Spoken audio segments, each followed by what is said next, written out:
For Monday, July 8th, I'd ask everyone in attendance to rise and join us in singing O Canada.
Thank you to the National Film Board for the images of our country, which you would see online on the webcast. And thank you to our very own Grand Prairie Boys Choir for the audio.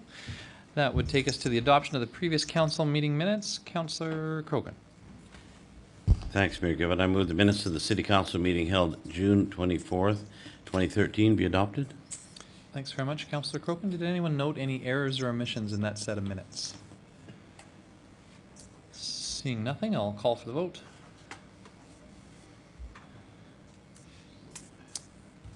Thank you. And that motion carries. We go to the adoption of the agenda. Councillor Rice. I move adoption of the agenda with the inclusion of 8.5 100th anniversary. Thanks very much, Councillor Rice. So motion for the adoption of the agenda with the addition of 8.5. Any discussion or debate on the adoption of the agenda as presented? Seeing nothing, then I'll call for the vote. Thank you. And that motion carries as well. That brings us to the delegation portion of the agenda, and this is an opportunity for anybody in the community to come forward and address council on any community-related matter that isn't the subject of a public hearing.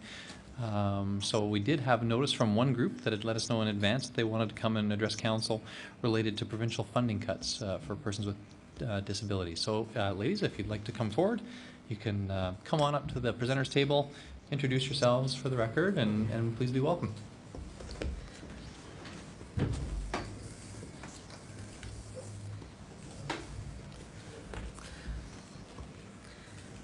Hi, I'm Heather Haste, and I work for Rehoboth Christian Ministries as a planning facilitator for people with developmental disabilities.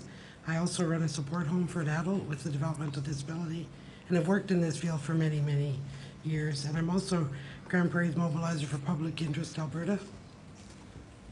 My name's Sue Seabrook, and I work underneath the agency called ICE. I run a support home and have 2 individuals that live in my home as part of, we consider them extended family.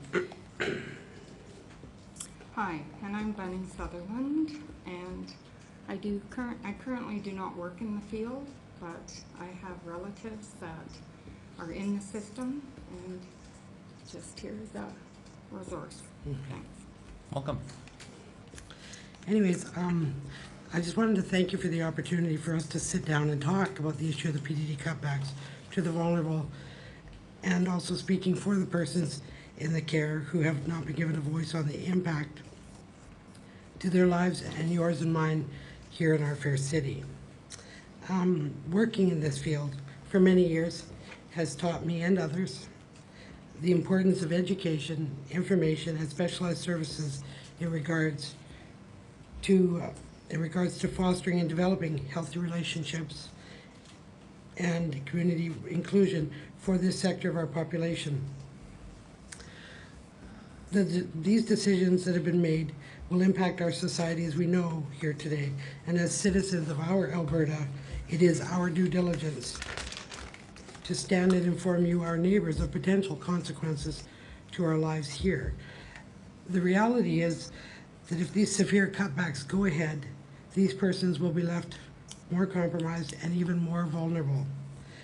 It is our belief that these persons will end up in the homeless or in care of someone who lacks the skill sets necessary to provide safe, secure homes and maintain adequate housing for clients of the vulnerable sector.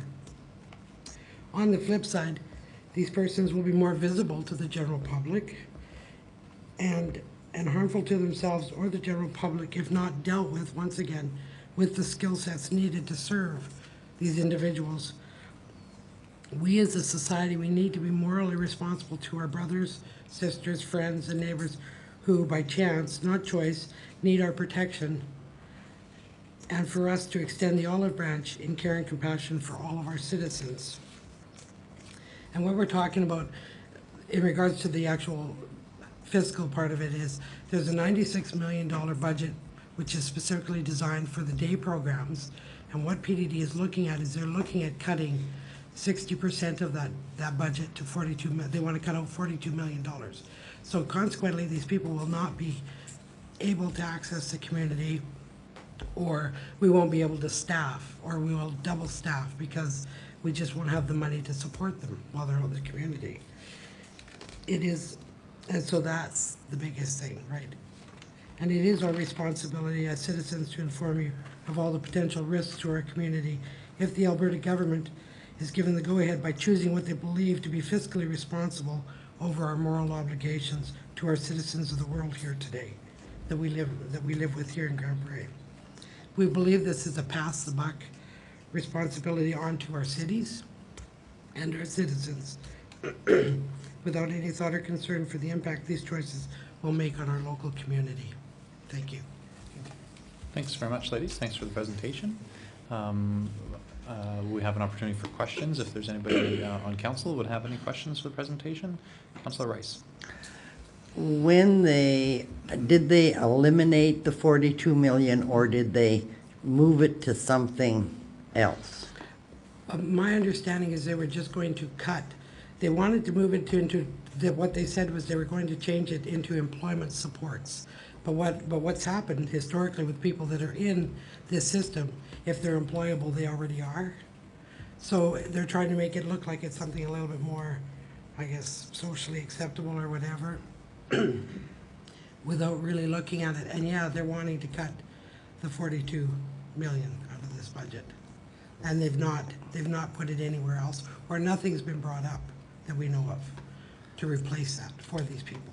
Right, one more. Now, you've obviously, and representatives have obviously met with the minister to advise that this is not a realistic change. Well, what's happened is they've had such a backlash from the general public on this because for one thing, one of the things is there's so many things there's so many discrepancies with the whole thing, right? Like we don't have a problem with you being fiscally responsible. We all need to be. We agree on that. What they need to do is if they want to be fiscally responsible, they first have to find out what the true measurements of the needs are. And they're not doing that with they have this supports intensity scale, which is kind of a vague thing, and there's no real governance as to what the board is allowed to do with this, right? They're the ones that they're the ones that do the SIS assessment, but they're also the ones that do the funding. So it's kind of like, well, they can sort of do whatever. And there has been a fair amount of backlash for the government on this. So they've actually stalled it, they said, and they're looking at revisiting it. But we still need to people really need to understand, that it is a very, very serious thing that we're doing here for the people that are in the vulnerable sector. Now, one more if I can. Now, I know there was 3 programs in Edmonton, of which SAIL was one. I'm not quite sure what SAIL stands for. I know the middle part is independent living. But they reversed that decision. They were Yeah. cutting SAIL, and they reversed that for those 3. So did you see that as a window of opportunity opening? Well, I think what it is it's a recognition of their saying, whoa, maybe we need to relook at this, right? Because the reality is we do need to look at it. We gotta have to be, you know, we have to have crucial conversations about what to do for the people in the vulnerable sector, right? And for the general public, for all of us, right? As corporate citizens of our country and province. So by them actually back, if I can speak a little bit to that, by them actually pushing that back, what they're doing is they're trying to make us go away. The people that are actually rallying and being a voice for this group of people, because you need to understand that if the person themselves is under OPG, which is Office of the Public Guardian, they actually have no ability to step up and speak to this. No. They have no ability to actually do the paperwork. PDD has put it back on those individuals to actually go through an appeal process to appeal any of the changes. The ability to appeal actually requires you to be able to legally fill out paperwork and present a legal document in written form to them in order to fight it. Most of this group of people can hardly write their name, let alone an entire sentence on a piece of paper. It's a huge compromise. As far as the funding and what they're doing in that regards, with Edmonton, I know that at this point they're still rallying, and they're doing that because Lakota Say, which is one of the organizations there, they cut their budget $600,000. These are nonprofit agencies. They're not out there to make a buck, and people need to understand that. They're the ones that actually do the frontline work. So we have the minister, then we have PDD who administers that, and takes a look at the funding needs. And that money is actually given to the agencies. The agencies are the ones that do the work. What's happening with the changes that they've made is the agencies are in a position where they have to look at the contract and they have to go, wait a minute, we might not actually be able to offer services. So this group of people will have money sitting there, but there'll be no way for them to access it. And it would be the same as what's been offered. You guys have been great when it came to the Eastlink Center. I know that originally there was a lot of talk about that, and the Leisure Center, because anybody carrying an AISH card was able to access that. And then when the Eastlink Center came up, that wasn't possible, and then there was a whole big shift and change with that. So I'm really grateful for that. I'm really grateful to see council step up in a few areas. The handy bus is another one, PARDS is another one. You guys have been great in that avenue. But here's the thing. If the money is placed there, these people don't have the supports for their needs. They actually can't use it. So we're in a predicament where it's caught in between. And I have met with Frank Oberle. My 2 clients have met with him personally. Was Frank the minister? Yeah. He's the associate minister that actually oversees the file. And both of them have actually been to see him. We were to see him right after the election last summer, because some of these things have been in the works for a little while. So there is changes that need to be made, but as a community, we need to be aware of what's going on. If they do shift, which they've already put another system in place as far as the levels of funding, so instead of grouping them into one group, they've grouped them into 7 groups. That 7 group part that they've done is based on the SIS, which is a skills intensity system, and that skills intensity system has been administered by PDD. So it's a direct conflict of interest right there. The families don't trust PDD to begin with. So there's a whole issue in that regard. But as far as our community is concerned, the agencies here serve about 1,000 people. Just so there's a little bit more understanding of what that looks like for us here in Grand Prairie. With my guys, one of them would not be able to work. He would not be able to access this community at all without supports. And the program that they just cut, that's gone. His supports in that area are completely gone. Big deal, yes. He's a 29-year-old guy. He has physical disabilities, developmental delay, and you know what? We as citizens have the right to work. We as citizens have the right to have family. We as citizens have the right to join clubs and groups and have an entire social network for our well-being. But basically what's happening with this group of people is they're taking that away. And they're expecting the community to step up. That's the question. is we need to make a transition between, we've been liaisoning for years, and there's probably people here that know people individually and that have met them along their journey. We've been doing a lot of educating through the years and those kinds of things, but we still have a long way to go with inclusion as far as society is concerned. As far as Grand Prairie is concerned, if they do indeed throw everybody into a level 1 funding, so that includes anybody that has high-end behaviors. So a high-end behavior is where I, as a worker, go into a home and every piece of furniture is bolted to the floor. That's a reality.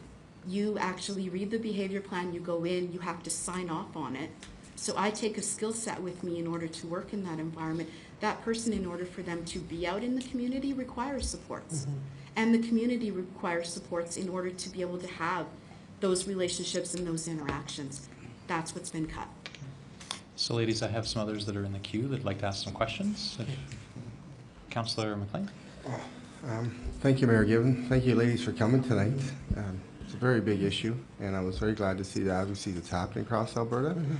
And the one comment I got is that the government's maybe, I wouldn't know, derailing or stalling, and then maybe hopefully you'll dissipate. That's exactly it. I'm hoping you don't and remain strong social network. And because one thing I know, it's like a deja vu in the early 90s. Yes. Klein, a little bit Kretchen. Let's cut. And this way it's going on debt, but it's always the youth and the most vulnerable. It is, always. absolutely. And we're not going away. We're still rallying. Yeah. Don't go away. No, we're Thank not. you. Councillor Radburn? Thank you, Mayor Gibbon. Ladies, also thank you for coming and sharing this issue and your perspectives on it.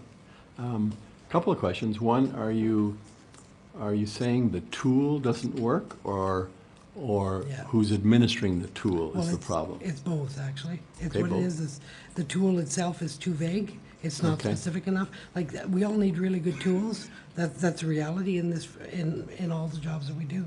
But this one they have to revisit because it has to do with the funding part of it, but it actually doesn't address the needs of the actual clients. So it's like they're trying to fit people into a box that they just can't fit into, right? Okay. I mean, we have some clients, one lady that's in a, she's in a wheelchair and she didn't even score as a medical need.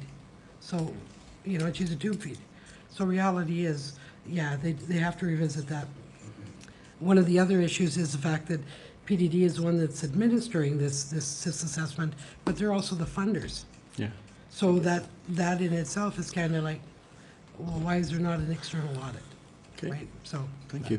My follow-up, Mayor Gibbon, is, so tell us exactly your day program cuts. Tell me the types of things that may not be available to your clients. One of the things that may not be available is the ability for them to go to access Eastlink for whether they've got physical disability, developmental disability, whatever. They won't be able to go and access Eastlink to, for physiotherapy for their bodies, right? For mobility issues or just social queuing, people going out and meeting others, right? Learning these skills, because these are skills that we all take when we grow up. Right. But a lot of these people, it's an ongoing process, right? It's not a aha moment. There's lots of aha moments, but it is work, and it's something that we have to keep doing consistently for these people. Thank you. Thanks, Councillor Radburn. So ladies, I guess the question is, what is it that you're asking this from the City of Grand Prairie? Recognizing that this is a provincial government program, and so you've chosen to come to City Council and make a presentation. Is there something that you'd like to ask us to do? I have one question. I'm wondering on if the city has been requested by the ministry for any type of report from the city, how you feel about the effects of this No. on any level? I They're get- not asking for input from No. the city? Okay. I guess what we want to do is we want to just make people understand that this in fact will affect so many different areas, right? It'll affect things like people will fall through the cracks and end up homeless. So then, and I mean, we know that initiative is already taxed. Then they're going to end up tied up in the mental health issue. An example, and also the policing, right? I mean, an example like that young fellow that was picked up by the police and he had autism and he was nonverbal. Those sort of things are going to start happening if we don't have the skill sets and the supports for these people to access the world we live in. So there isn't, I guess I'm asking, is there an action item that you're asking from city council? Well, just, Or we just need to know? actually, we have a Facebook page. We'd like for you guys to go on there and maybe sign a petition to just, to look at and support us at our rallies. Let us know that you guys are there for us too, right? That we want to, and that everybody just be aware of what's going on Okay. with this. We're rallying every Friday. We will rally Yeah. alongside of Edmonton and the other communities, and it's at noon every Yeah. Friday. We'll we're doing a rotation between the MLAs. It has to go back to the legislature. But I don't think anybody's looked at what's going to happen at the community level. No. And It's that, a big, if you take 1,000 people and you take 200 people out of that 1,000, they slip through the cracks and they become homeless. it's going to be an And they issue. have huge needs. Where are they going to land? And it will become a city issue. And and as taxpayers, we need to make sure that we have got things governed, right? So it's time, we are here to open up a little bit and have people take a look. It's really important that we be taking a look at every level, because this is a provincial decision that affects the entire province. And every city that any of these individuals live in, which is my city, your city, our city, we need to do our part. And sometimes that's being a voice, sometimes that's educating, sometimes that's liaisoning, sometimes that's standing up and saying, you know what, this is not okay. Yeah. So what can you do? Come out and rally with us, Yeah. sign the petition, be informed, take a look at what's going on. Because over the next couple of months, this is going to become they'll actually push through whatever it is they're going to push through. And the problem is in the past, once PDD funding has been cut, it never comes back. So if we don't address it now and be the voice that we need to be now, where's it going to go? So I see maybe a couple other questions. Yeah, Councillor Rice? Are you aware of any municipality having met with Mr. Overly to discuss concerns of the impacts to their community?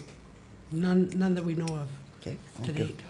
We haven't seen any media in No. regards to that either, No. which was really interesting, because when I talked to the paper about it, they were like, you know what, we haven't seen anything in that regards That's either. right.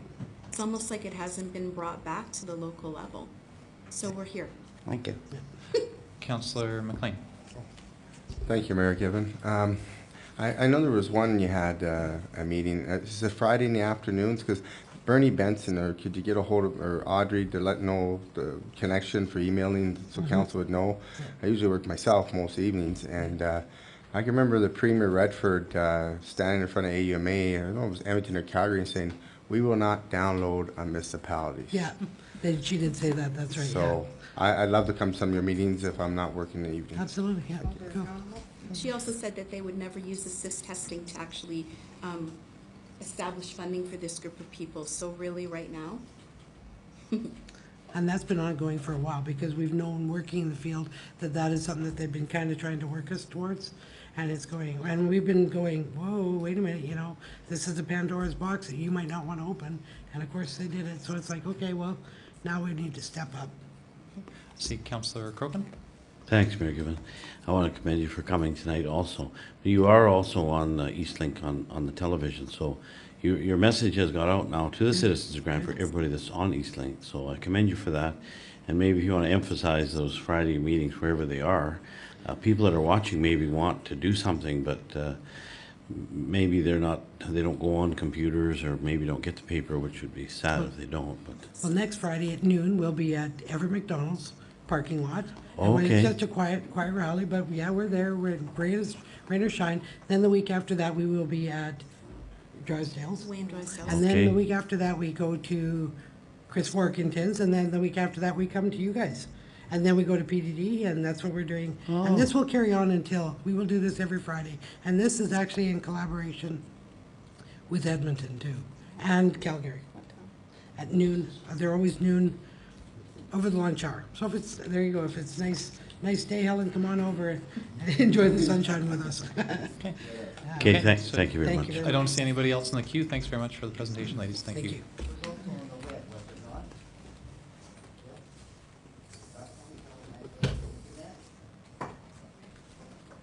Okay, so this is the delegation portion of the agenda. This is an opportunity for anybody in the community to come forward and address council on any community-related matter. You didn't have to let us know ahead of time. You just has to not be a subject of the public hearing, because there's an opportunity to speak at the public hearing portions. So is there anybody else that wanted to come forward and address council on any community-related matter? I don't see anybody else coming up. So I'll close the delegation portion. As I said before, that is an opportunity that's available at every city council meeting. We will move into the public hearings, and we'll start with item 6.1, bylaw C 1212B, the Arbor Hills Area Structure Plan Amendment. And I'll turn that over to Mr. McIntyre. Michael. Thank you, Mayor Given. This amendment is proposed to the Arbor Hills Area Structure Plan. And it's confined to the area structure plan itself. That is, there's no outline plan application associated with this. An outline plan would need to be submitted at a subsequent time to further lay out the roads in the subject area. The subject property is located at the very kind of north portion of the city. It's bounded on the south by 132nd Avenue and on the east by 100th Street. The image you're looking at here is the ortho photo, and I'll draw your attention to, well, you just use the cursor here very carefully. Now I've lost sight of my cursor. Oh, okay, that's not going to work.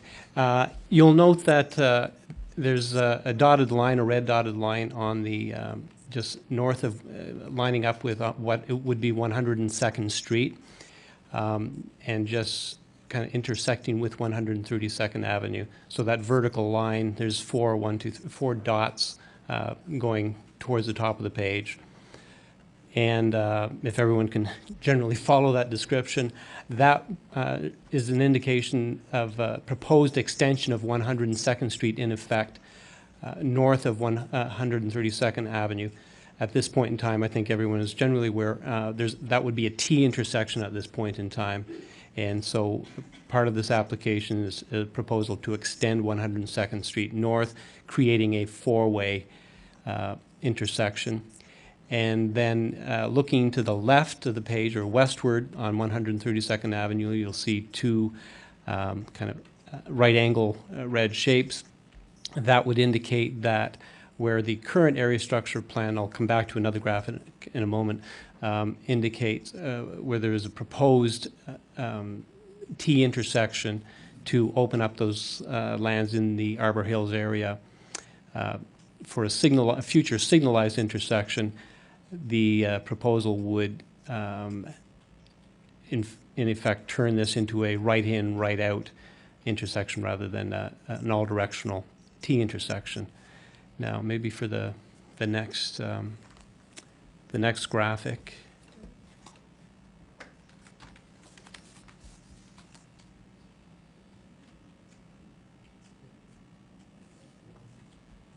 Okay.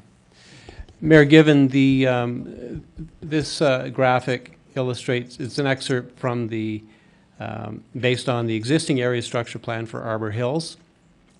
And it is, it's in effect the proposed change to that area structure plan. And you can see the, at a slightly different scale, the right-hand side there, that Jeanette is so graciously kind of signaling with the cursor. The elliptical shape, again, is that proposed intersection, four-way intersection created at 102nd Street and 132nd Avenue. And you could see how it would tie into the established future collector road layout for that area structure plan. And then again, to the west, what would be 103rd Street, the future 103rd Street intersection, which is in the current ASP as a future three-way or a T intersection, would be reduced to a right-in, right-out. Okay, so this is literally what is being proposed in terms of the amendment to the area structure plan. And there would be a minor amendment to the text of the area structure plan, essentially reinforcing that this future 103rd Street intersection would be changed from an all-directional signalized intersection to right in, right out. The comments from the county were that there was an expectation that 102nd Street would eventually extend up to 140th Avenue and connect to the road in the county. That is still obviously an option that could occur. So it's not really impacted one way or another with respect to this proposal, other than the 102nd Street itself would be connecting directly into the existing 102nd Street. It would not be a kind of the otherwise kind of circuitous route that the ASB calls for at the moment. The transportation functional study for 132nd Avenue, as council knows, is not complete at this point in time. However, the applicant indicated that they need a decision from the city by the end of July, because there is an offer to purchase on the property that will expire at the end of the month. Planning has not received any comments as a result of the advertising, that is, in terms of any public response for or against. Again, only the area structure plan is being proposed here, so no immediate adjacent landowner notification is required as part of that process. Alberta Transportation has no concerns with this proposal, and city engineering staff have no concerns. Norm indicated that he discussed the proposal with our consultants, ISL, who are undertaking the functional study, and there were no concerns raised with respect to the functional study as far as our consultants are concerned.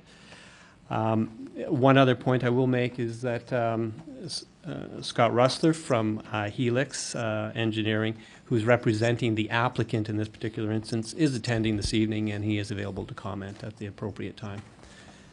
So consequently, Mayor Given, the recommendation from planning staff is that this is an appropriate amendment to approve.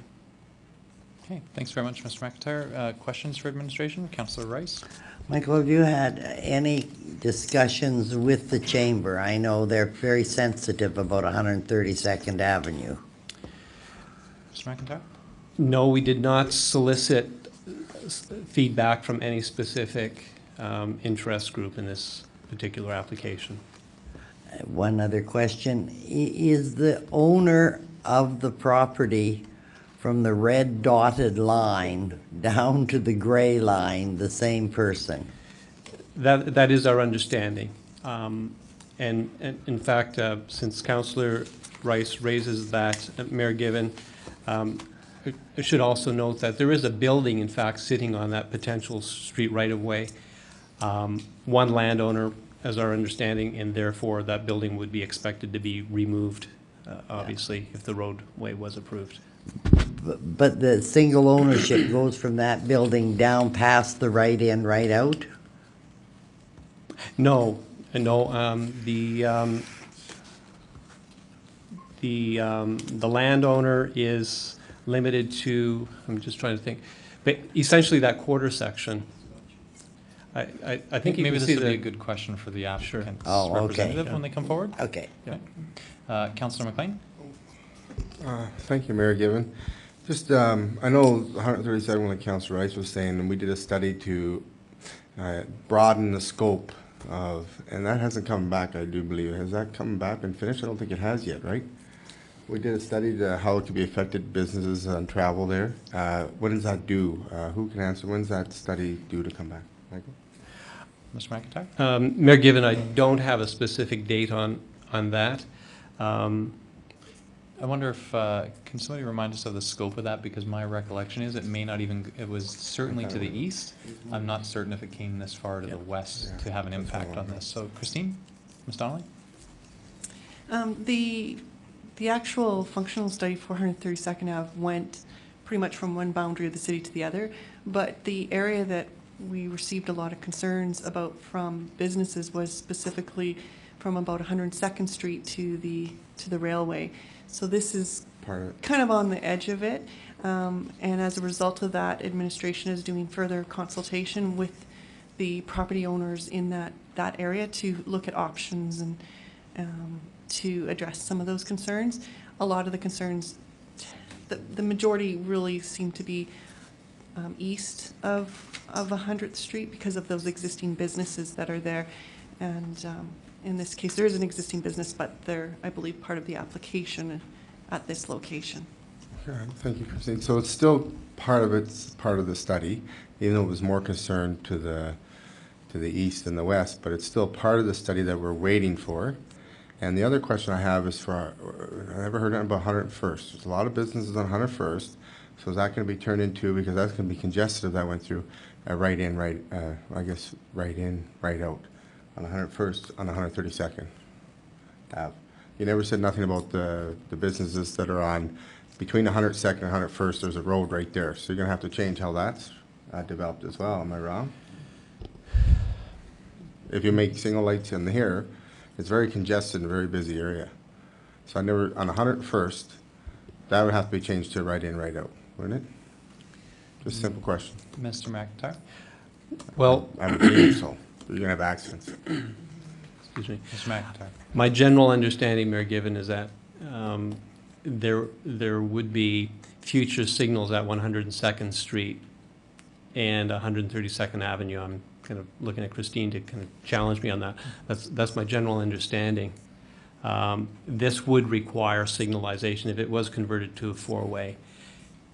It would end up, as I understand, it would end up with a reduction in the number of signalized intersections or intersections on the west side of 132nd Avenue, because you'd be eliminating signals at that 103rd Street. So in that sense, planning's understanding is that there would be actually be a kind of a reduction in intersections and potentially an improved flow, but But the question I have is 101st, about traffic Yeah. coming out. I need to know 101st.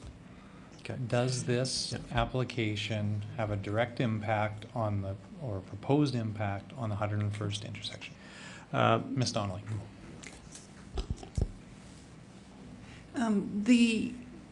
The 132nd Ave functional study that came forward, the recommendations in there did restrict access quite a bit along 132nd because it's anticipated to be a very high traffic volume. It did restrict 101st. And the idea of going back and doing the consultation is to really go through and talk to the different property owners about what different types of options there might be. There's a pretty clear understanding based on the volumes of traffic that we're really going to be restricted and trying to find some solutions that are going to still maintain safe patterns on 132nd and accommodate those businesses. So yes, every time we make a decision, it perhaps reduces the options. I think in this case, one thing to keep in mind is that the current functional study had the signals at 103rd Street, which was not even accessible from 101st. Like you couldn't even get to it. So by moving the signals to 102nd Street, will likely improve circulation opportunities. With this decision alone to move that intersection over is definitely a step in getting the signals closer to 101st, and there are connections between 101st and 102nd that is within a business area. So I would have probably have suspected once they went through this whole consultation, this may have very well been an option that they came forward with. But because we haven't finished that process, that's the struggle. And just the last question, I know I wasn't sure, and then thank you very much, Mayor Given, about the study. This area is included, so we'll be prejudging maybe before we get the study tonight is what you're asking for. Not necessarily we have to agree. Going to have before October, it's in the summer. Do we have a timeline for the study that was referred by council? Ms. Donnelly? I don't know exact timeline. The consultant has been doing the meetings and meeting with the different owners and going through this process of getting the questions and preparing the information to come back to council. So, you know, I'm expecting by this fall we would have something back. But, you know, the challenge is making sure that we've taken the time to properly assess all those options before we come back. So the hope is to be back for sure by this fall, but this application came in before that. And we asked for this study to give us a good direction so we know where to go. Okay, thank you. Councillor Rice. Question of clarification, Michael. Did I hear you say that you did not notify the owners of the red arrows? That is correct. There was no direct property owner notification. But it's a substantial change, is it? The procedure we followed was the standard notification, public notification for an area structure plan amendment. Since an outline plan would require much more detailed planning in terms of both road, land use, servicing, and so on, that does require, obviously, direct contact with adjacent property owners. But this procedure is not, or this scale of planning amendment does not require notification directly. So I think, council, I think when we have an opportunity to open for presentations, the applicant's representative might be able to answer a number of the questions that have been brought up, specifically with regards to ownership and about who would need to be notified about this, right? So I think maybe we need to move on to that portion. If council feels they've had enough questions for administration, we would open the presentation submission portion of the public hearing and ask for those in support of the application to come forward. If anybody would like to come forward that is in support of the proposed area structure plan amendment, make yourself welcome. Thank you, Mayor Given, councillors. I'm Scott Rossler with Helix Engineering. In this particular situation, I'm representing the landowners of the 2 parcels in the southeast corner of that quarter section. And before I kind of give you an overview of how this came about and whatnot, just clarify the ownership issue because that's fairly critical to the whole story. Sorry, Mr. Rossler, just for administration, could we have the map back up? Just maybe then you can refer to it for council while you're speaking, because that way they'll be able to imagine. So when you speak about the 2 southeast, the sort of Yes. more square one and the rectangle one with the new Yes. dotted lines going through it, that's So, who you're representing? yes, absolutely. So currently the square portion right on the corner in the southeast corner, the 100th and 132nd is owned by my client, and is currently vacant. Has been owned for several years by Husky Oil. Probably seen the for sale signs on there for many, many years. They have purchased that parcel. And they have also purchased the parcel to the west of it, which currently holds the Grand Equipment dealership. So this amendment application is basically in response to them also making an offer to purchase on the remainder of the quarter. So this is a contingent land offer to this amendment. So where the red arrows are is currently owned by someone else. They were not notified, but they're selling the land. So just to clarify, so ultimately we're talking about, in the end, one yes, landowner will own all of these parcels. all 3 parcels. So they are trying to amalgamate the entire quarter. Okay. They own 2, the smaller ones. However, the remainder of the land will be, should this proceed, will likely be under the same ownership. So, as far as the access and how we came about this, as I said, they were looking to amalgamate this quarter section. They do currently own the 2 in the southeast, so therefore, obviously they have a development plan to proceed with that, but they did feel that they were much better off having the entire quarter section. It is a commercial industrial developer who wishes to develop it as a commercial industrial parcel of land. As you can see from the area structure plan, land use plan, there is a substantial amount of commercial and industrial development on this. We did have discussions early on with, just to proceed with this, with Aquaterra, and also with the City of Grand Prairie Transportation Department to ensure that we were going down a road that was supported by all. Obviously, there's some unknowns in land development, and they are well aware of that. Aquaterra has supported it for all intents and purposes, but obviously we've got to complete an outline plan to proceed with this, so a lot of work to be done yet. This developer does have a contingent plan should this not go ahead to develop the 2 southeast quarters. They're currently zoned CA, and he does have a plan to develop that, but feels the neighborhood will, and the north end of Grand Prairie will benefit more from a more regional type of a center up there. So as far as the amendment goes, basically everything they're happy with the area structure plan the way it is, aside from the 102nd Street access. We did some concept planning for them.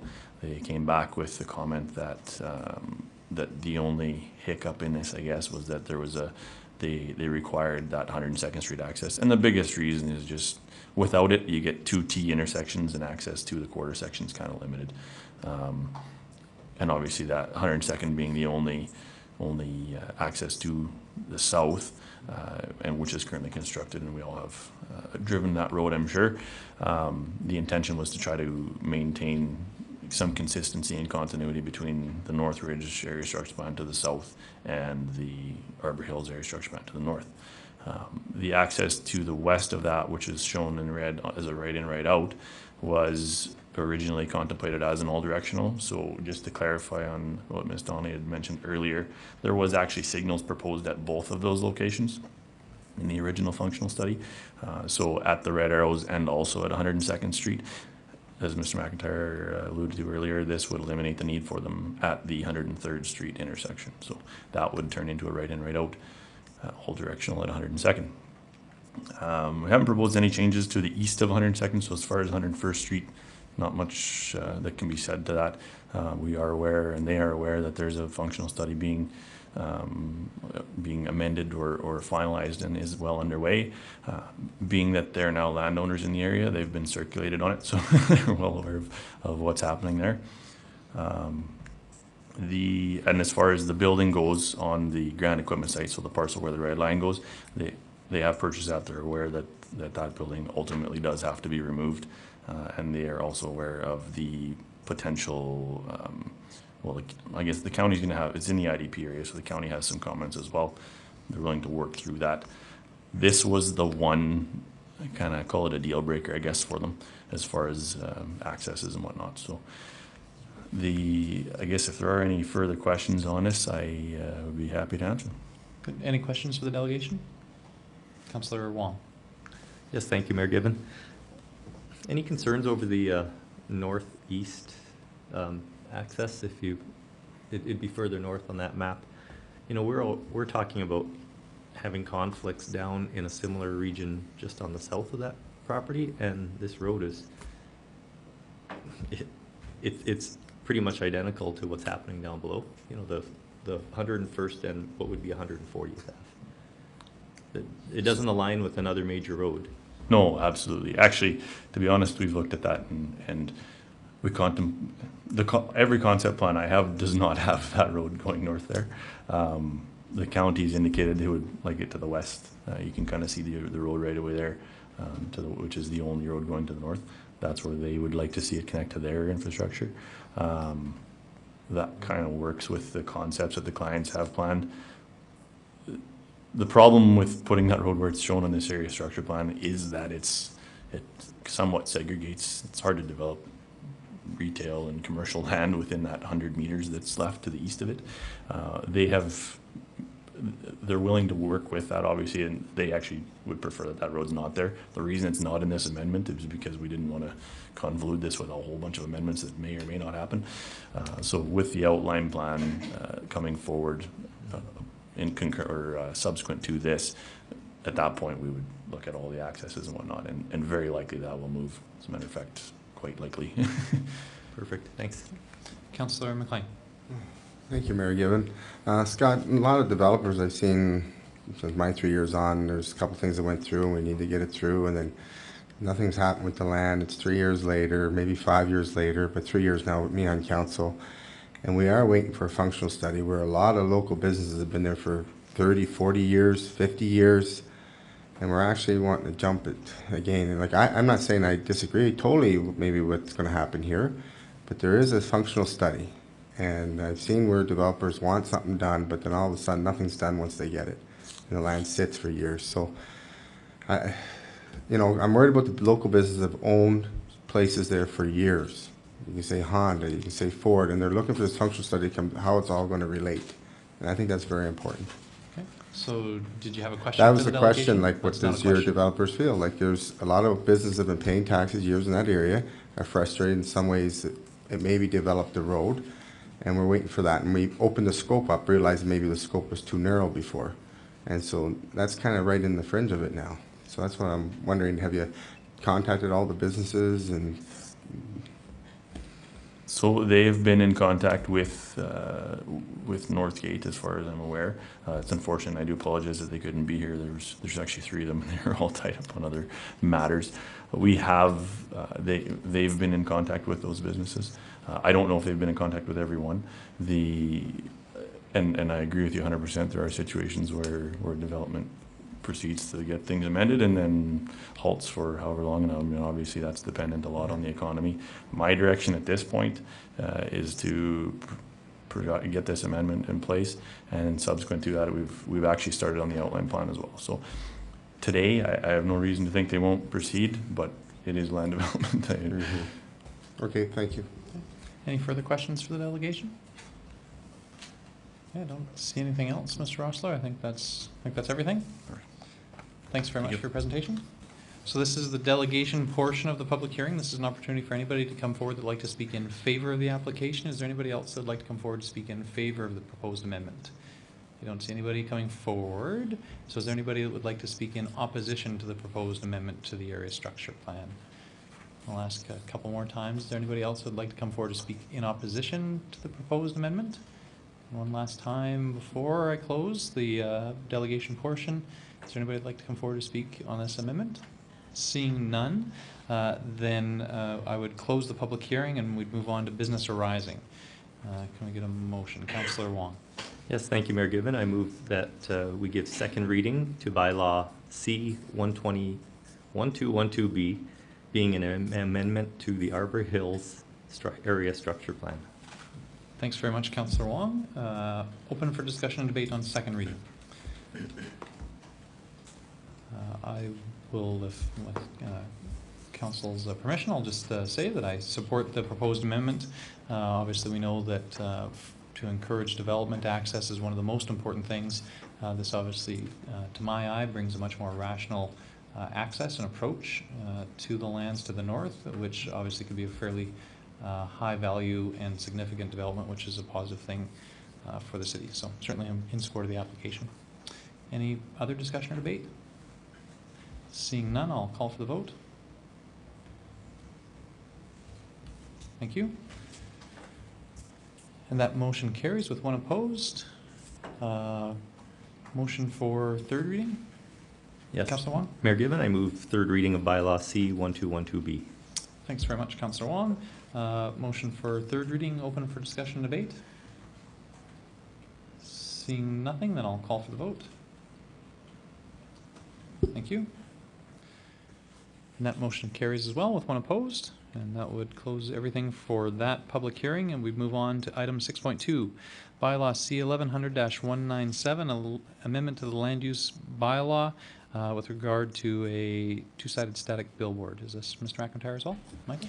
Yes, Mayor Given, thank you. This bylaw amendment application originates with driver advertising systems for an amendment to the land use bylaw to permit a two-sided static billboard, so fixed image, as opposed to any kind of changing or changeable copy, on a site-specific location on the southern fringe of the Richmond Industrial Park on 84th Avenue, this in the vicinity of 112th Street, just so you kind of get your bearings in terms of the orthophoto on the presentation board.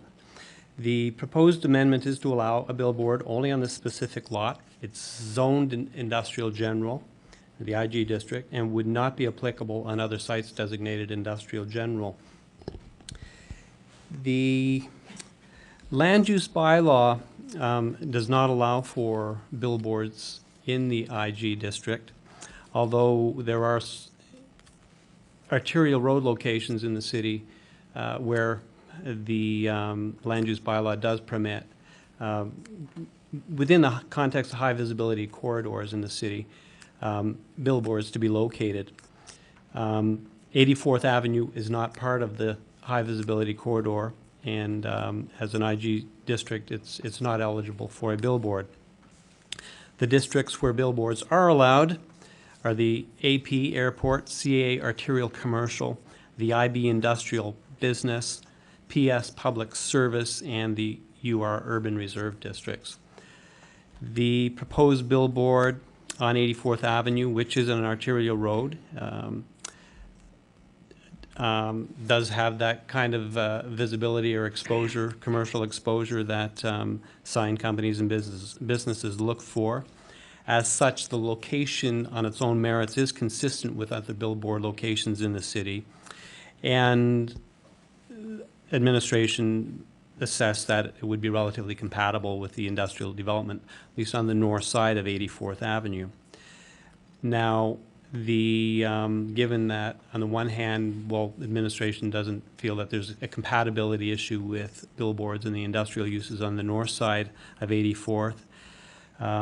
It is across, or just north of the city cemetery and some residential designated lands to the west. Specifically, the red star shape indicates the proposed location of the billboard sign. And so, of course, the large PS to the south and east represents the cemetery lands. There's an RL district that applies to a storm pond as part of the the West Point subdivision, and the RM multi-unit district to the west of that, again, fronting on 84th Avenue, would be the future residential areas in the vicinity of that, and therefore, potentially aesthetically exposed to the billboard. Ultimately, however, the staff judged that there's a 35-meter separation in terms of the road right-of-way from the north side of 84th Avenue and the south side. Given the general industrial character on the north side of 84th Avenue, we really didn't feel that a billboard sign would stand out visually and have a negative impact relative to this kind of background industrial kind of character of those uses in the IG district. So in conclusion, administration are recommending a very specific amendment to the land use bylaw to allow a billboard sign at this precise location, and to follow up from a technical point of view in terms of things like impact on traffic, a hazard to driver vision and so on. The location does meet traffic requirements and bylaw requirements for separation from roads and intersections. And city engineering advised that they didn't have any concerns, again, with this precise location. Okay, thanks very much, Mr. McIntyre. We'll open the presentation submission portion of the public hearing. Anybody that'd like to come forward and speak in support of the application? If there's anybody that'd like to come forward and speak in support of the proposed application, I see one person coming forward. Please come and introduce yourself. Mayor Given, councillors, my name is Murray Driver, President of Driver Advertising Systems, and this is my application. I just make myself available to council more to answer any questions that you might have than further what Mr. McIntyre has already stated. Okay, thanks very much for being here tonight and making yourself available. Are there any questions for the delegation? No? Seeing none, no. Councillor Radburn. It's not going to let you get away that easy. Thanks, Mayor Given. Good evening. I'm just interested, Marie, if are you, I see from the report that there was a similar site-specific and land use bylaw amendment to allow a billboard on a lot in IG district was adopted by council in 2010. That billboard would have been adjacent to 108th Street near 84th Avenue. It's never been installed. Were you part of that application? Yes, I was. And will this location be pursued in the future? We'll pursue this one as soon as we get approval on it, if we get approval on it. The reason the other one did not proceed was the landowner changed their mind about what they wanted to do with that specific piece of land. Okay. So it wasn't our choice not to go ahead. Okay, thank you. Okay. There you go. Good thing you showed up tonight.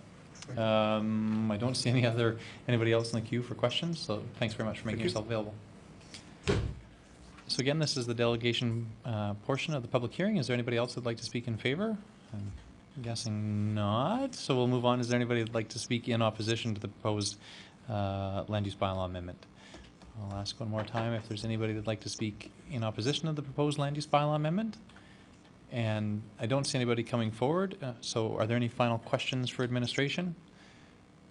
Seeing none from council, then I would close the public hearing and move on to business arising. Councillor Rice. I move second reading of bylaw C 1100197, an amendment to the land use bylaw. Thanks very much, Councillor Rice. Any discussion or debate on second reading of this land use bylaw amendment?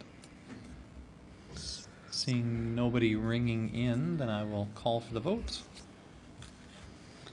Thank you.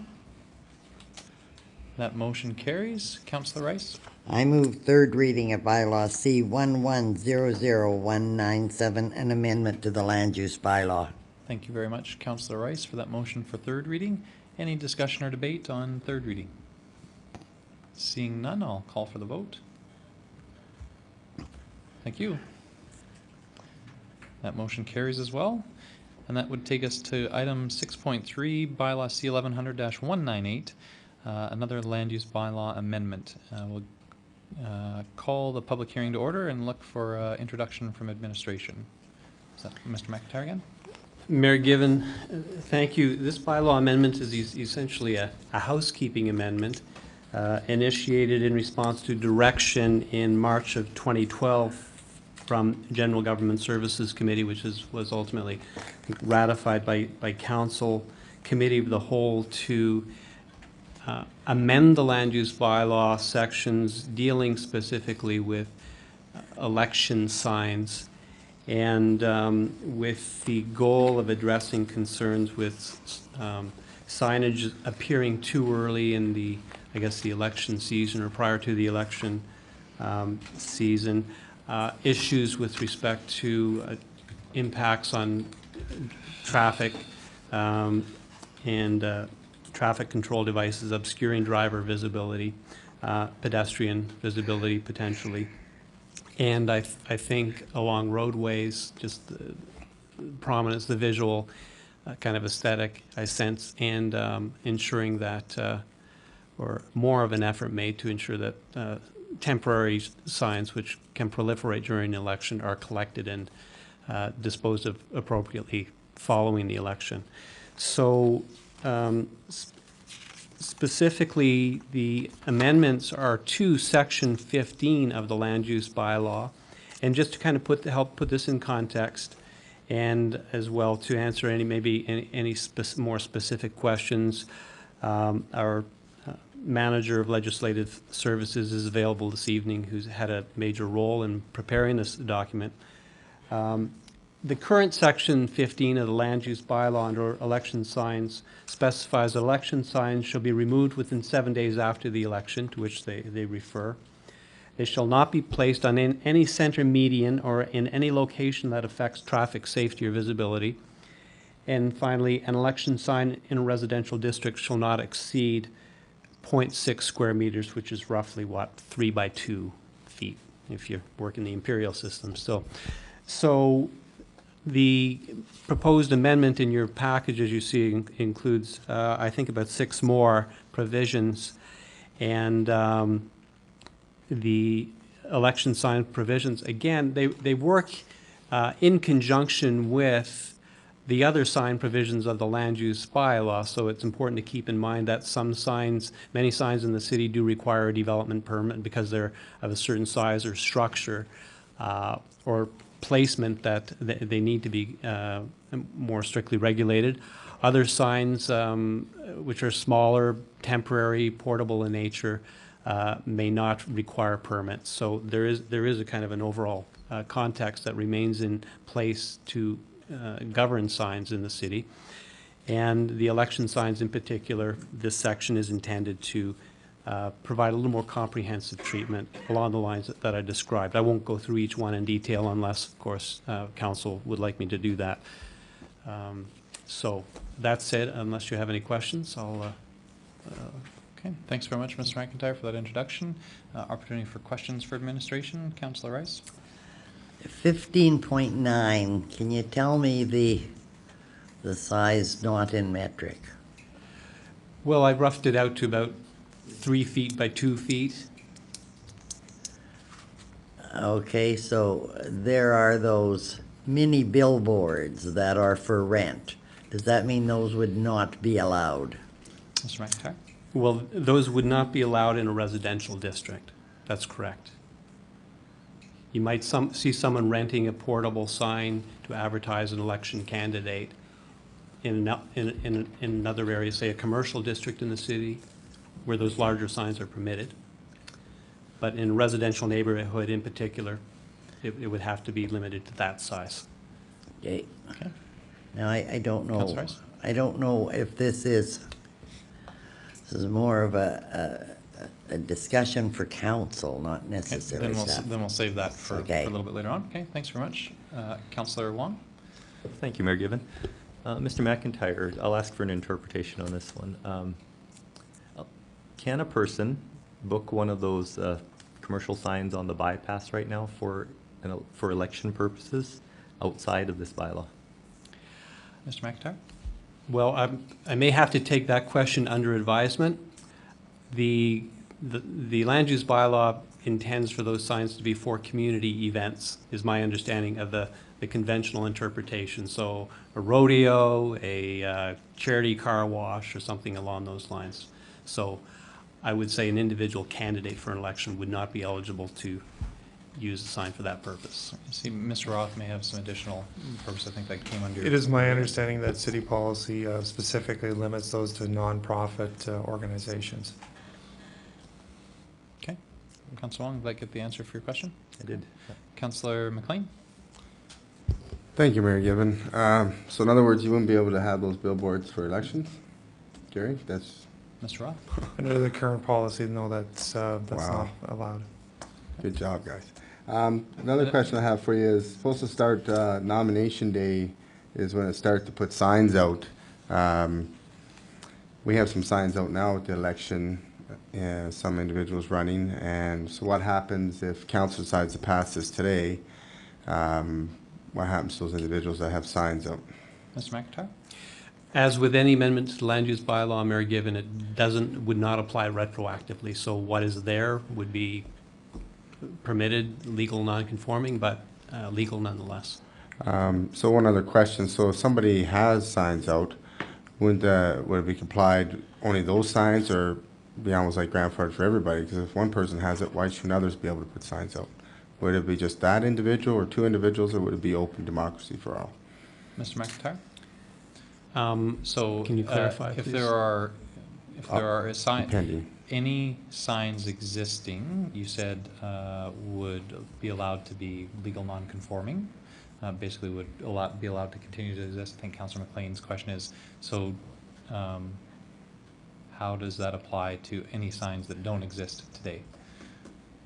Would they have to comply to the regulations under the new? They would have to conform to, if council adopts these amendments this evening, they would have to conform with the bylaws as written as of Okay. So today. the answer is, if they're not out Yeah. today, then they have to meet what is, if council passes this, and that's what they have to meet.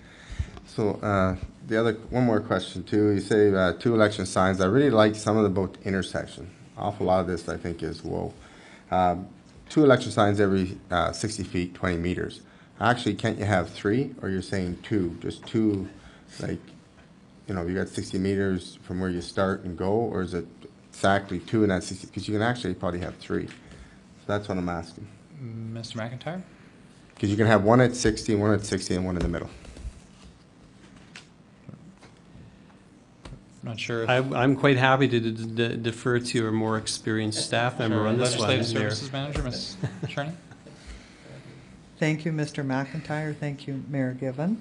The provision for the section 15.8 in the proposed amendment is a maximum of 2 signs of the same candidate within a 20-meter spacing. So 3 signs within 60 feet is not 2 signs within 60 feet. So it'd have to be 2. Maximum of 2. Okay. Okay. There's some clarification for you. Councillor McLean, did you have any further questions? Not yet. Thank you, Mayor. Councillor Crokin? Thanks, Mayor Given. In my remarks a little later, I'll allude to something, but this, our staff do such a great job on mowing our lawns, on our boulevards, in between. There should be no signs anyway, other than maybe the storm for one night. But is that not going to be, whose responsibility is it then to take the sign out, and is it our staff's going to have to take every sign out and mow the lawn, or how's that going to be handled? Is that maybe more for parks, I suppose, Mr. Roth? Certainly, park staff does, where it's on city property, mow around the signage that is there. We actually have weed eat crews that go ahead and in advance of the mowers and weed eat around all the signs that are there. Okay, there you go. Thank you. Okay. Any further questions for administration? If not, then we would go to the presentation submission portion of the public hearing. I would do as I did with the previous ones and ask if there's anybody who'd like to come forward to speak in support of the proposed amendment. If there's anybody who'd like to come forward and speak in support of the proposed amendment, now would be the opportunity for you to do that. Looking out into the crowd, I don't see anybody coming forward. So I'd ask if there's anybody who'd like to come forward and speak in opposition to the proposed amendment. So I see some folks that'd like to come forward. Come on down and introduce yourself. Please be welcome.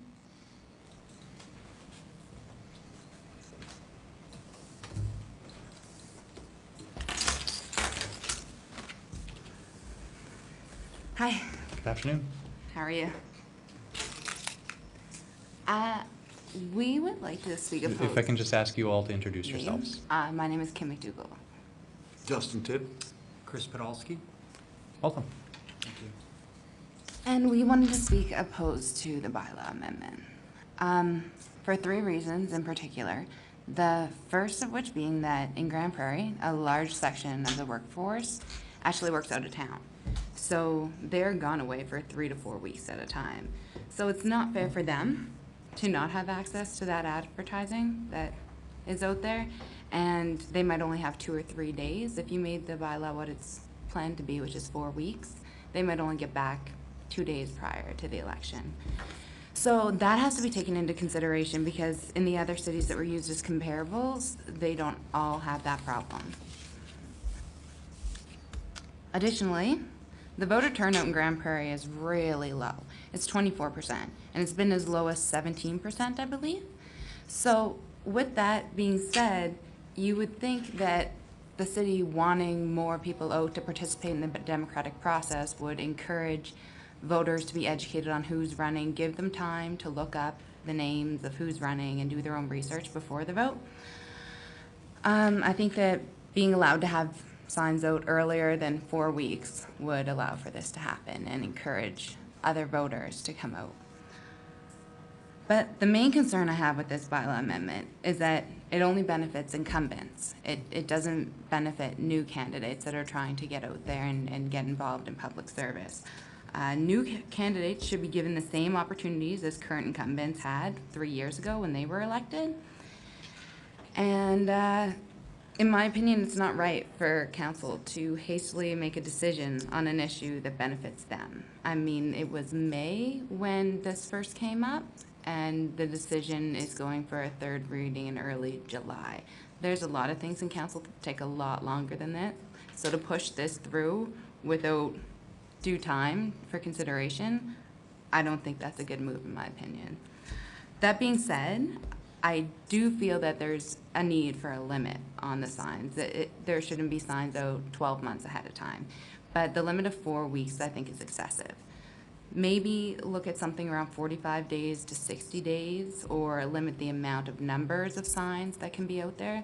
But as for 4 weeks prior to the election, it's just to benefit incumbents who already have established name recognition in the city. Also, to what Councillor McLean had said, I am the one that has my signs out already, and I only put 10 out, and I did it prior to this, in all honesty, to see if they would be grandfathered in. But a benefit to that now is that I can say that I don't think it's fair for one candidate to have their signs out for an entire time while others aren't permitted to.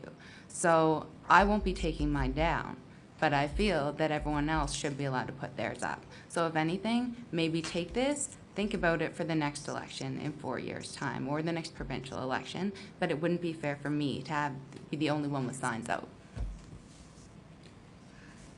If we were worried about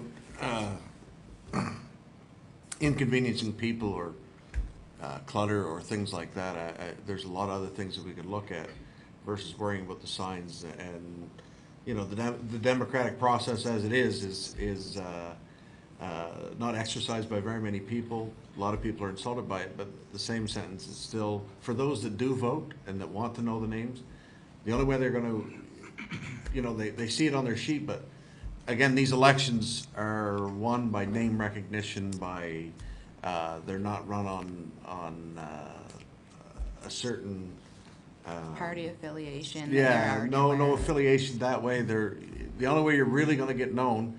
And Councillor McLean is my best example. I voted for Councillor McLean because I saw his name and recognized it from all the billboards. When I looked at the ballot, I saw his name and I knew it. And you know, it works. What surprises me is you mentioned that those billboards, the purchasable billboards, are not going to be eligible to use for elections, which I find quite surprising that would be the case because they had before. Okay, anything else?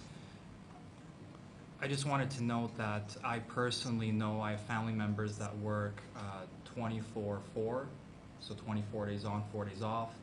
I have really good friends that work up to 4-week shifts out of town, and I feel it would be a disservice to them and the democratic process if we limited the time frame. I don't think any of us sitting here have any concerns about the sizes of the signs or placement for safety reasons. It's the actual time frame of limiting being able to put up these signs only once nomination date or nomination has occurred. I would really urge council strongly to reconsider at least the timing aspect of the restriction of election signs. I just don't think it's going to really be in the best interest of the public in Grande Prairie for the time frame to be put in place as proposed. Okay. Thanks very much for your presentation. Opportunity for questions. I see a couple in the queue. Questions for the delegation. Councillor McLean. Thank you, Mary. Thank you for coming forward and just saying what's happening. I'm on council, and when they first came about, some councillors concerned about some interest areas in the city was clutter. Let's clean up some signs. And then this devolved into, I just found out today, the billboards. You can't do the billboards. So as a councillor, this has just been added on and on and on and more and more. So I'm actually for you. So thank you for coming. Thanks. Councillor Rice. I just want to clarify, twice now, I've heard once from the delegate, I don't think the billboards are affected. You never could use billboards in residential areas, or we'll call them portable signs, I guess is what you're referring to as billboards, but other than the designated locations being passed, that hasn't changed, correct? Mr. McIntyre? Well, pardon me. Mayor Given, the amendment does make reference to, in 15.6, election signs are permitted on municipal property, only as designated by council, so that's just something to keep in mind. Sure. And Mr. Roth, maybe did you want to speak to the signs for not-for-profit organizations and where that actually applies in the city, Mr. Roth? So what I was referring to there are the portable signs along some of the major arterial roadways on boulevards, such as along 116th Avenue or Resources Road. There are designated locations where sign companies can put portable signs, and according to policy 605, it's very clear that they are for not-for-profit organizations, for community events, to advertise for classes and those kinds of things. Electoral candidates are not mentioned in that policy at all. And that policy has been in place for some time. Sure. And just to clarify, that applies, going from memory, that's on the bypass and? That's correct. There's a number of locations primarily along major arterial roadways, so such as the bypass along Resources Road, and I believe there's a couple of other locations just off the top of my head that are in very similar categories. Okay. Councillor Rice? The designated sign locations lists Resources Road between 116th Avenue and 104th Avenue and between 97th Avenue and the South City limits. So a good chunk of Resources Road is a designated sign location. What's your question, Councillor Rice? Well, I'm hearing one thing and reading another. Which is correct? That's my question. That leaves a gap on Resources Road from 84th Ave to. Sure. So Councillor Rice had a question for administration. Mr. McIntyre? Pardon me, Mary Given.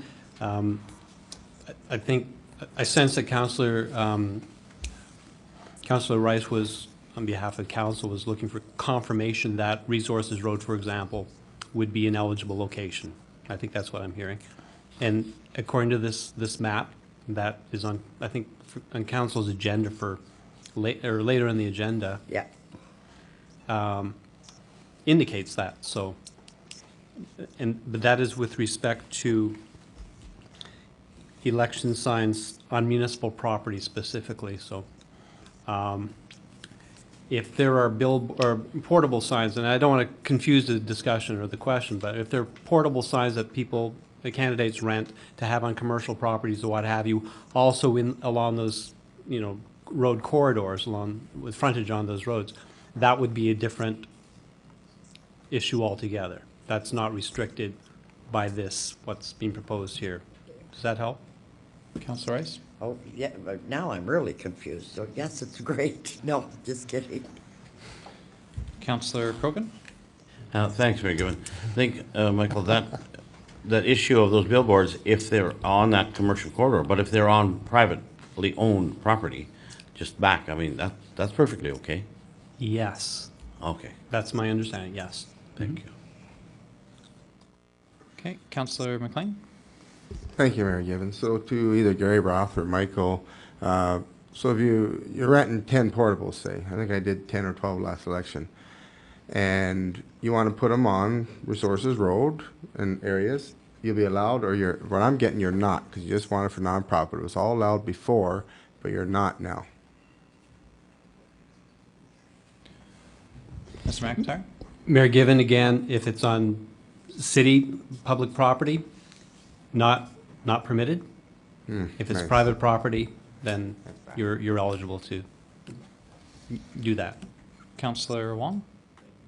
Thank you, Mayor Given. I respectfully disagree with that interpretation, so I'm going to ask a question. Is there a limit to the size of sign that you're allowed to create for election purposes?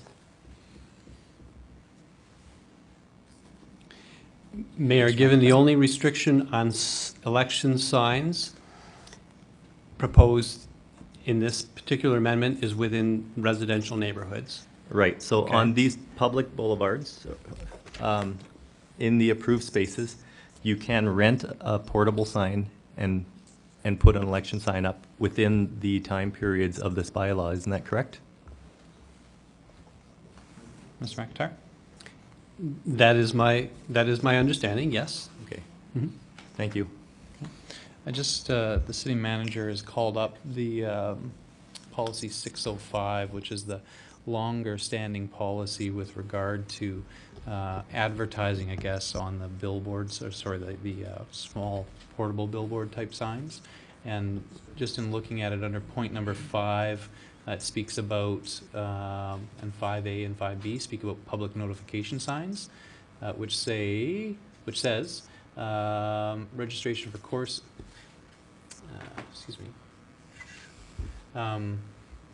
registration for courses sports groups, sporting association, program registration, or notification provided to the general public to attend or participate in a community event that is located off-site. I think probably, depending on your interpretation, community event would probably be an election. And so I think that under this bylaw, those specific designated sign locations would be allowed to be used for elections. Certainly would look to administration for that, but I think a public notification sign intended to inform the public to participate in an event at a publicly operated assembly, so I think that that's. Yeah. Okay, Councillor Rice? Okay, I think you're wrong. I don't think that an election is counted. I think that was what started it, was people put billboards up along the bypass and the staff was having a hard time mowing the lawn. I just want to ask staff a question. Assuming I could look into the future, 15 minutes, when we will be dealing with the agenda item 2 down the road, 8.2, and we pass 8.2, I now have a list that says designated election sign locations, 2013 general election. I go to number 9, Resources Road between 97th Avenue and the South City limits, which would take in past 84th Avenue. Where along there could I put a sign? Mr. McIntyre?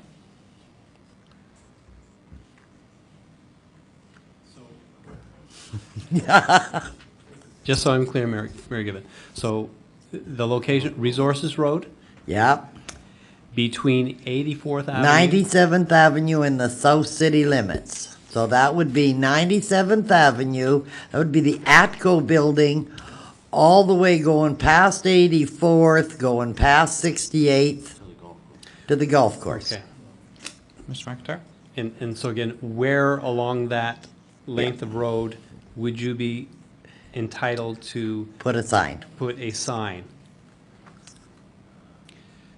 Keeping in mind that there are different zones along that road, and there are different amounts of municipal land, because again, it's the municipal land that I understand that this is attempting to control, not people's front lawns or businesses of their parking lots or what have you.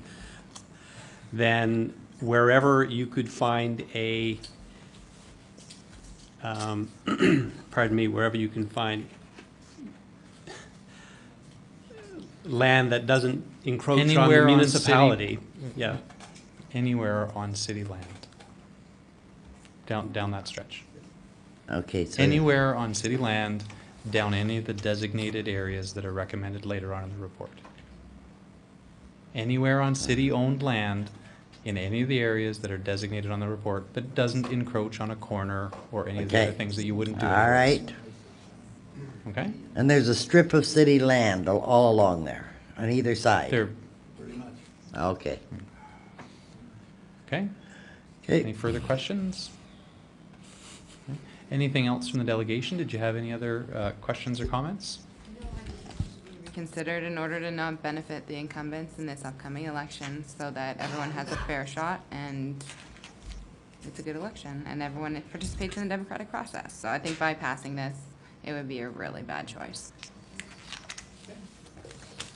I don't see anybody else in the queue. Councilor Rice, did you have a question for the delegation? No. Okay. Okay, so thanks very much for the presentation. Thanks for being here tonight. We call again if there's anybody else that would like to speak in opposition to the proposed amendment.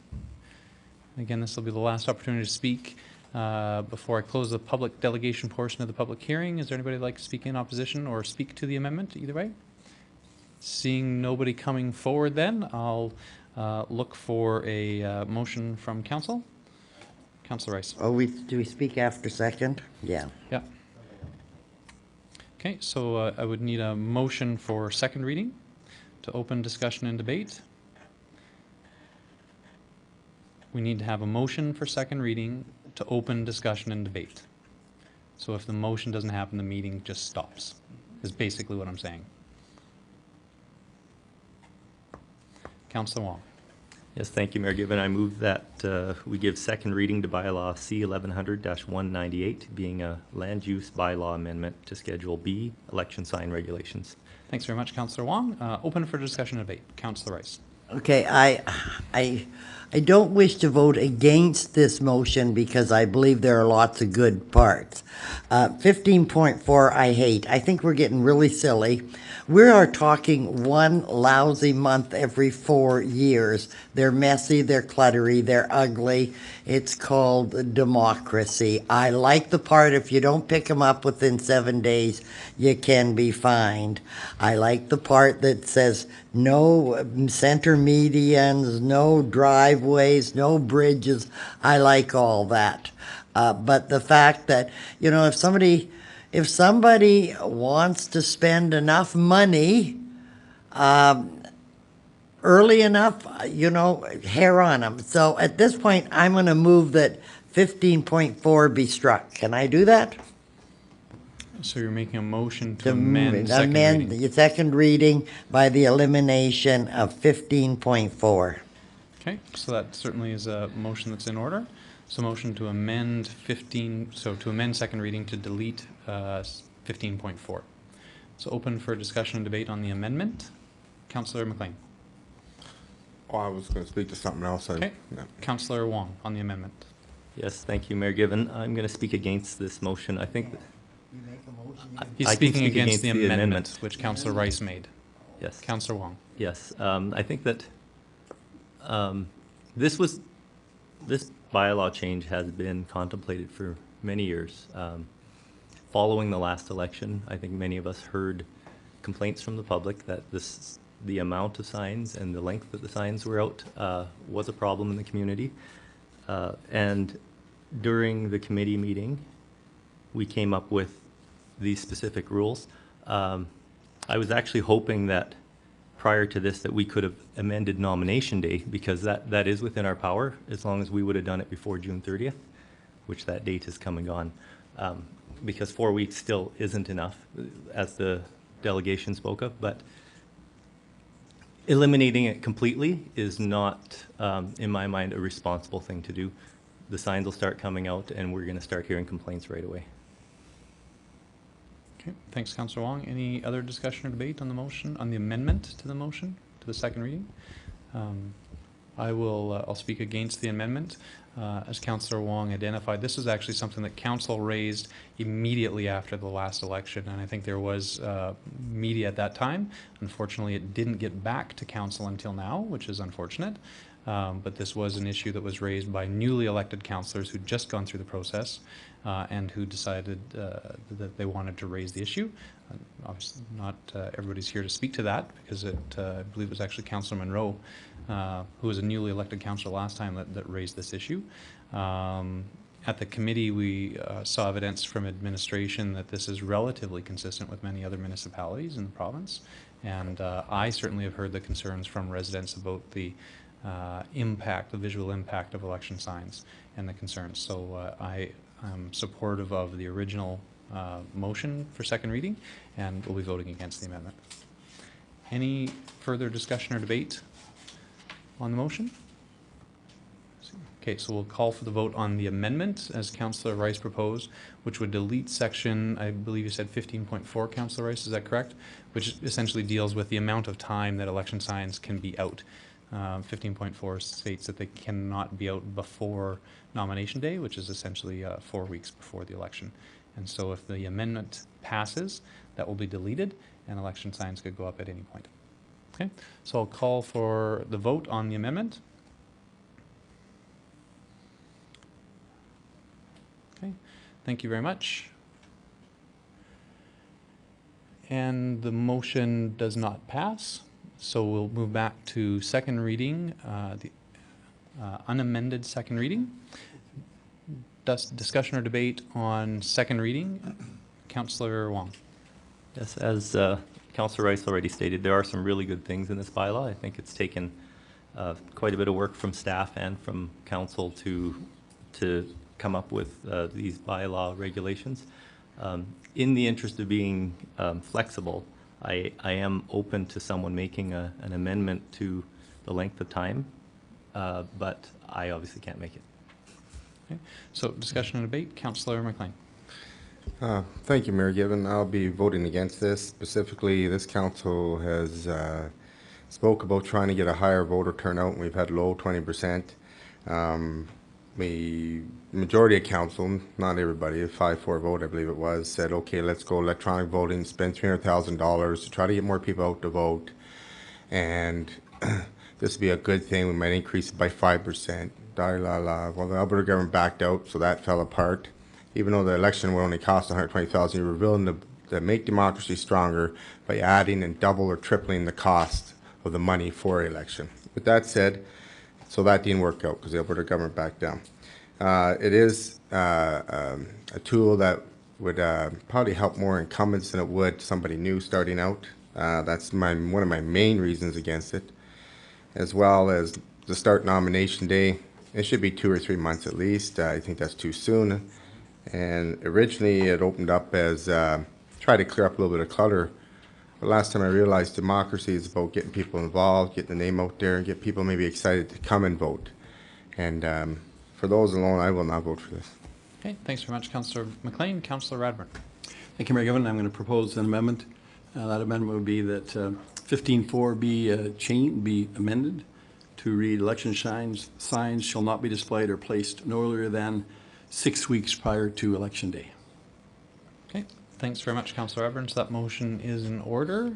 So a motion to amend second reading to the language that Councillor Radburn just explained, which is pretty. If I could just speak briefly, I think that this extends the time when signs, but it's not too unwieldy. Kids are back in school. We're kind of back to normal life in the fall. Let's get at it then. Okay. Thank you. Thanks very much, Councillor Radburn. Discussion and debate, Councillor Wong. Yes, thank you, Mayor Given. I'm supportive of the motion. I think it provides a little bit of flexibility and at the same time doesn't extend that time period so far that it is going to be unwieldy. So Okay. good choice. Thanks very much, Councillor Wong. Any further discussion or debate? I'll just speak to the amendment. I'll also support the amendment. I think it strikes the right balance. Certainly the concerns, as I said before, that I heard from residents about the length of time that the signs are out and the visual clutter. I think that this meets the intent of what we're trying to accomplish, and so certainly can support that as a middle ground. Any further discussion or debate? Seeing nobody else in the queue, then we'll call for the vote on the amendment. If the amendment passes, then the wording would be that no signs for 6 weeks. Sorry, signs may not be posted until 6 weeks prior to the election, which essentially extends it by 2 weeks over what the previous wording would have done. Councillor Rice. What about the provincial election? The provincial election and federal elections are slightly different because they go by when the writ is actually dropped. So this doesn't apply. This provision, Councillor So Rice. B stays the same. Yes. So it's just A you're amending. It's just the point about municipal and school board elections and nomination day that Councillor Radburn is amending. Okay, any further discussion or debate? Seeing none, then I'll call for the vote on the amendment. Thank you. And that motion carries. So we'll go back to second reading as amended. So we'll move, we'll call for any further discussion or debate on Councillor Wong's motion as amended. So Councillor Wong's motion is for second reading, the entire document with that amendment that was just passed on Councillor Radburn's motion. Any further discussion or debate? Seeing none, I'll call for the vote. Thank you. That motion carries with one opposed. Councillor Wong. Yes, thanks, Mayor Given. I move that we give third reading to bylaw C 1100-198, an amendment to the land use bylaw for Schedule B election sign regulations. Thanks very much, Councillor Wong. Any further discussion or debate on third reading? This is third reading, obviously, as amended. Any further discussion or debate? Seeing none, I'll call for the vote.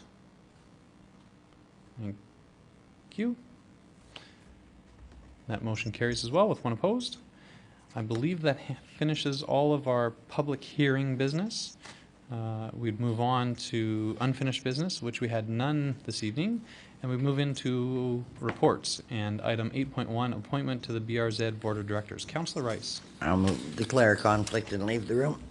Councillor Rice declares a conflict of interest and vacates council chambers. Thanks very much, Councillor Rice. Councillor Radburn. Thank you, Mayor Given. I would move that council appoint Judy Cook, Jason Sawatsky, and Marcus Ozer, each for 3-year terms ending the BRZ Annual General Meeting in 2016, to the Downtown BRZ Association Board of Directors. Thanks very much, Councillor Radburn. Any discussion or debate on the motion? I would note that one of these appointments is something new for the city. It's actually for a public member. Typically in the past, appointments to the BRZ Board of Directors have had to be business owners in the downtown area. The Downtown Association came forward with a request to the city to set aside one position on their board for members of the general public, and so Mr. Ozer is that appointee, I believe. Any discussion or debate on the motion? Seeing none, I'll call for the vote. Thank you. And that motion carries. We can call back Councillor Rice.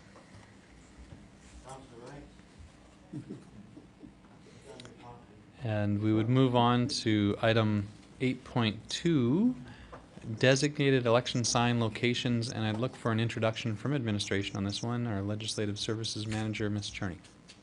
Audrey. Thank you, Mayor Given.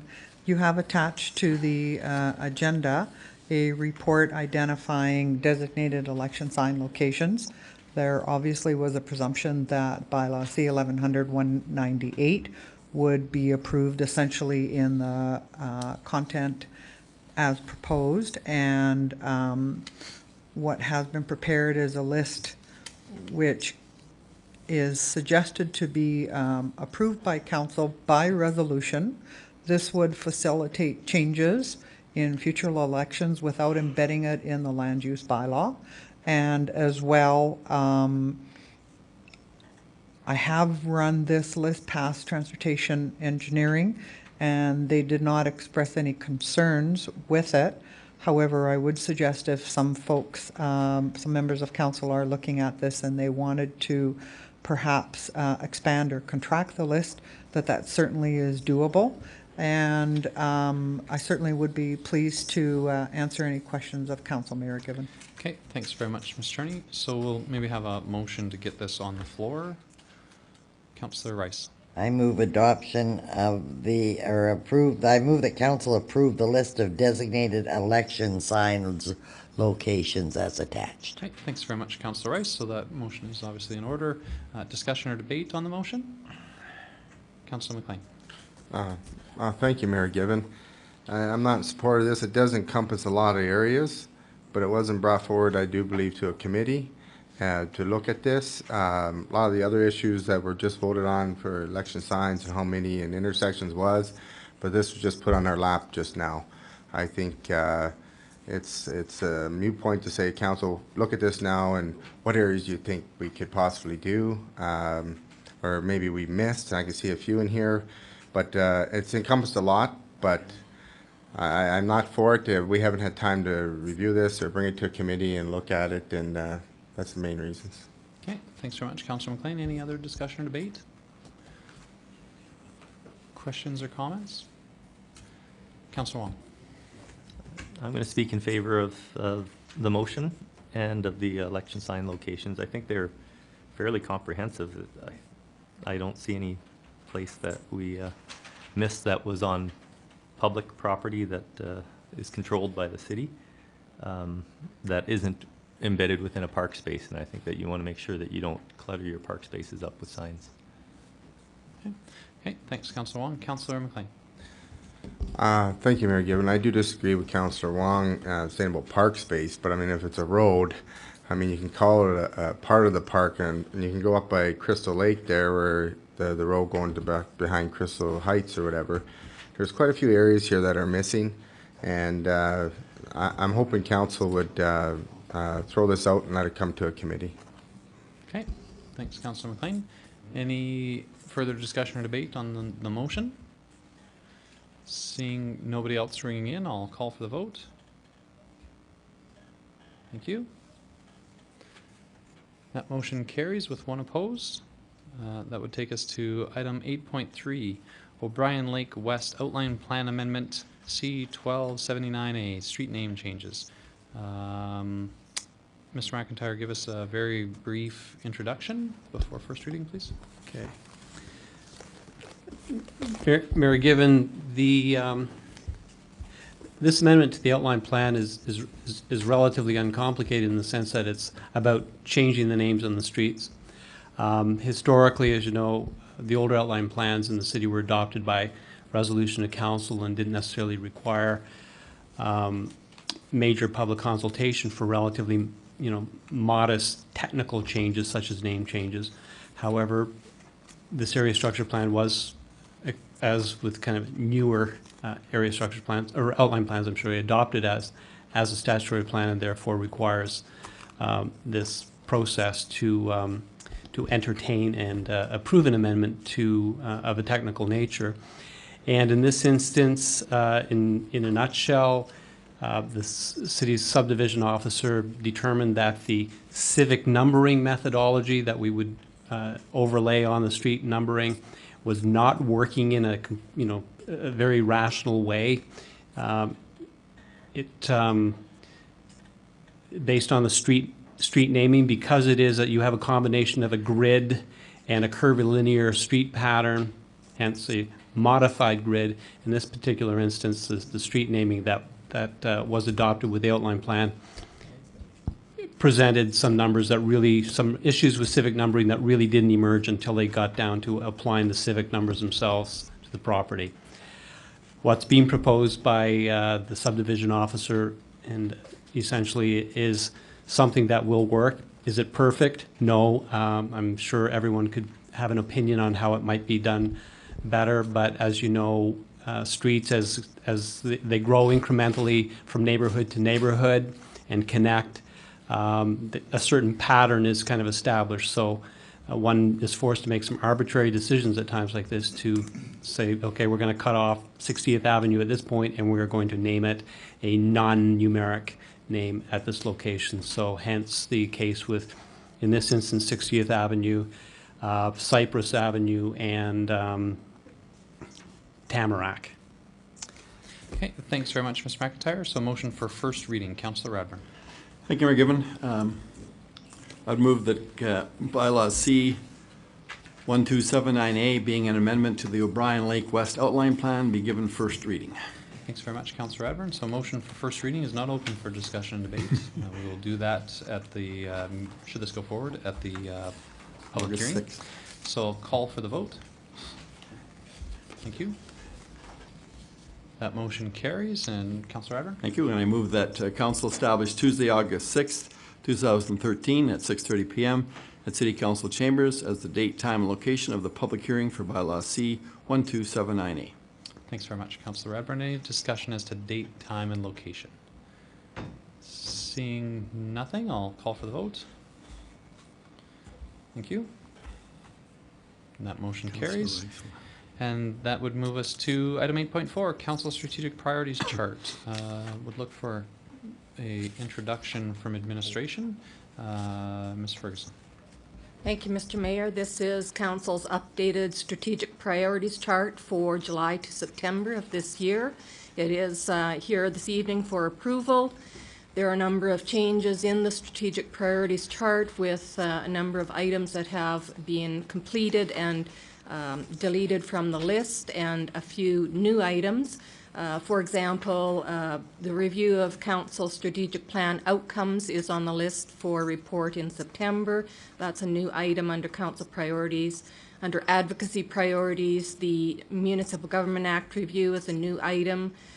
We have completed an item and it's been deleted from the list, and that is the Aquaterra capital funding, as that funding has now been confirmed.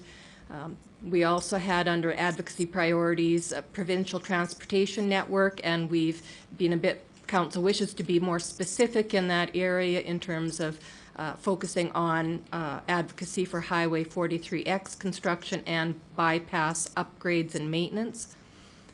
In terms of the corporate strategies, those have been updated to reflect the next milestones and target dates. and the completion of the fiscal sustainability model, the key performance indicators, and expenditure control policies, which is on a previous chart, has been completed and removed from this, so we're recommending approval. Thanks very much. Ms. Ferguson, so can I have a motion to get this on to the table? Councilor McLean? Thank you, Mayor Given. I move a council approved strategic priorities chart for the term July to September 2013. Thanks very much, Councilor McLean. Any discussion or debate on the motion? Seeing nothing, I'll call for the vote. Thank you. And that motion carries. And that brings us to our additional agenda item, 8.5, 100th Anniversary Committee Appointments. Councillor Rice. I would move that Shelley Sorensen and Karen McGriskin be appointed to the 100th Anniversary Committee. Thanks very much, Councillor Rice. Any discussion or debate on the recommendations for appointments? Councillor McLean. Might be a little silly question to Councilor Rice. This will fill the team up for appointments? It will. We had unfortunately 2 resignations. As the committee gets busier, people were finding they just did not have the time that available that they wish to spend to make sure they did a good job. So I was extremely pleased with the number and the quality of the applications that we received for this committee, and so I'm certainly hoping some of the applicants who were not successful will step forward to sit on one of the various committees. Thank you, Hal. Okay, thanks very much, Councillor Rice. Any further discussion or debate on the motion? Seeing nothing, I'll call for the vote. Thank you. And that motion carries, and that handles all of our reports items and takes us into committee business. We'd start with 9.1 Municipal Government Day Committee from June 6th. Councillor Rice, could you handle that for a minute, please? Certainly. Well, Municipal Government Day was held. It was very successful. Councillor Rice, I just asked you to make the motion, and then you I can move that we receive the minutes of the Municipal Government Day meeting held June 6th. Thanks very much, Councillor Rice. So, discussion or debate on that set of minutes. Did we note any errors or omissions? Seeing none, then I'll call for the vote.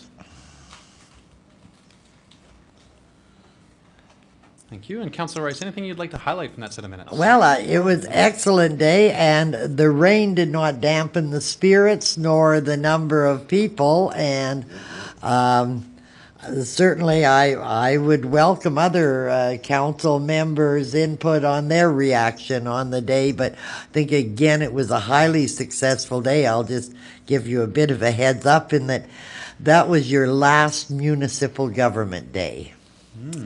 Next year it will be Grand Prairie Day. So, if any members of council, I'm sure everybody has a favorite memory of that day. And don't you talk about your children again. Okay, thanks very much, Councillor Rice, for that, those highlights. Councillor Croker. Thanks, Mayor Gibbon. I think this was the first time that we actually went viral on YouTube, because there was an awful lot of interviewing, and I do believe I was interviewed. There was some fellow cooking hot dogs.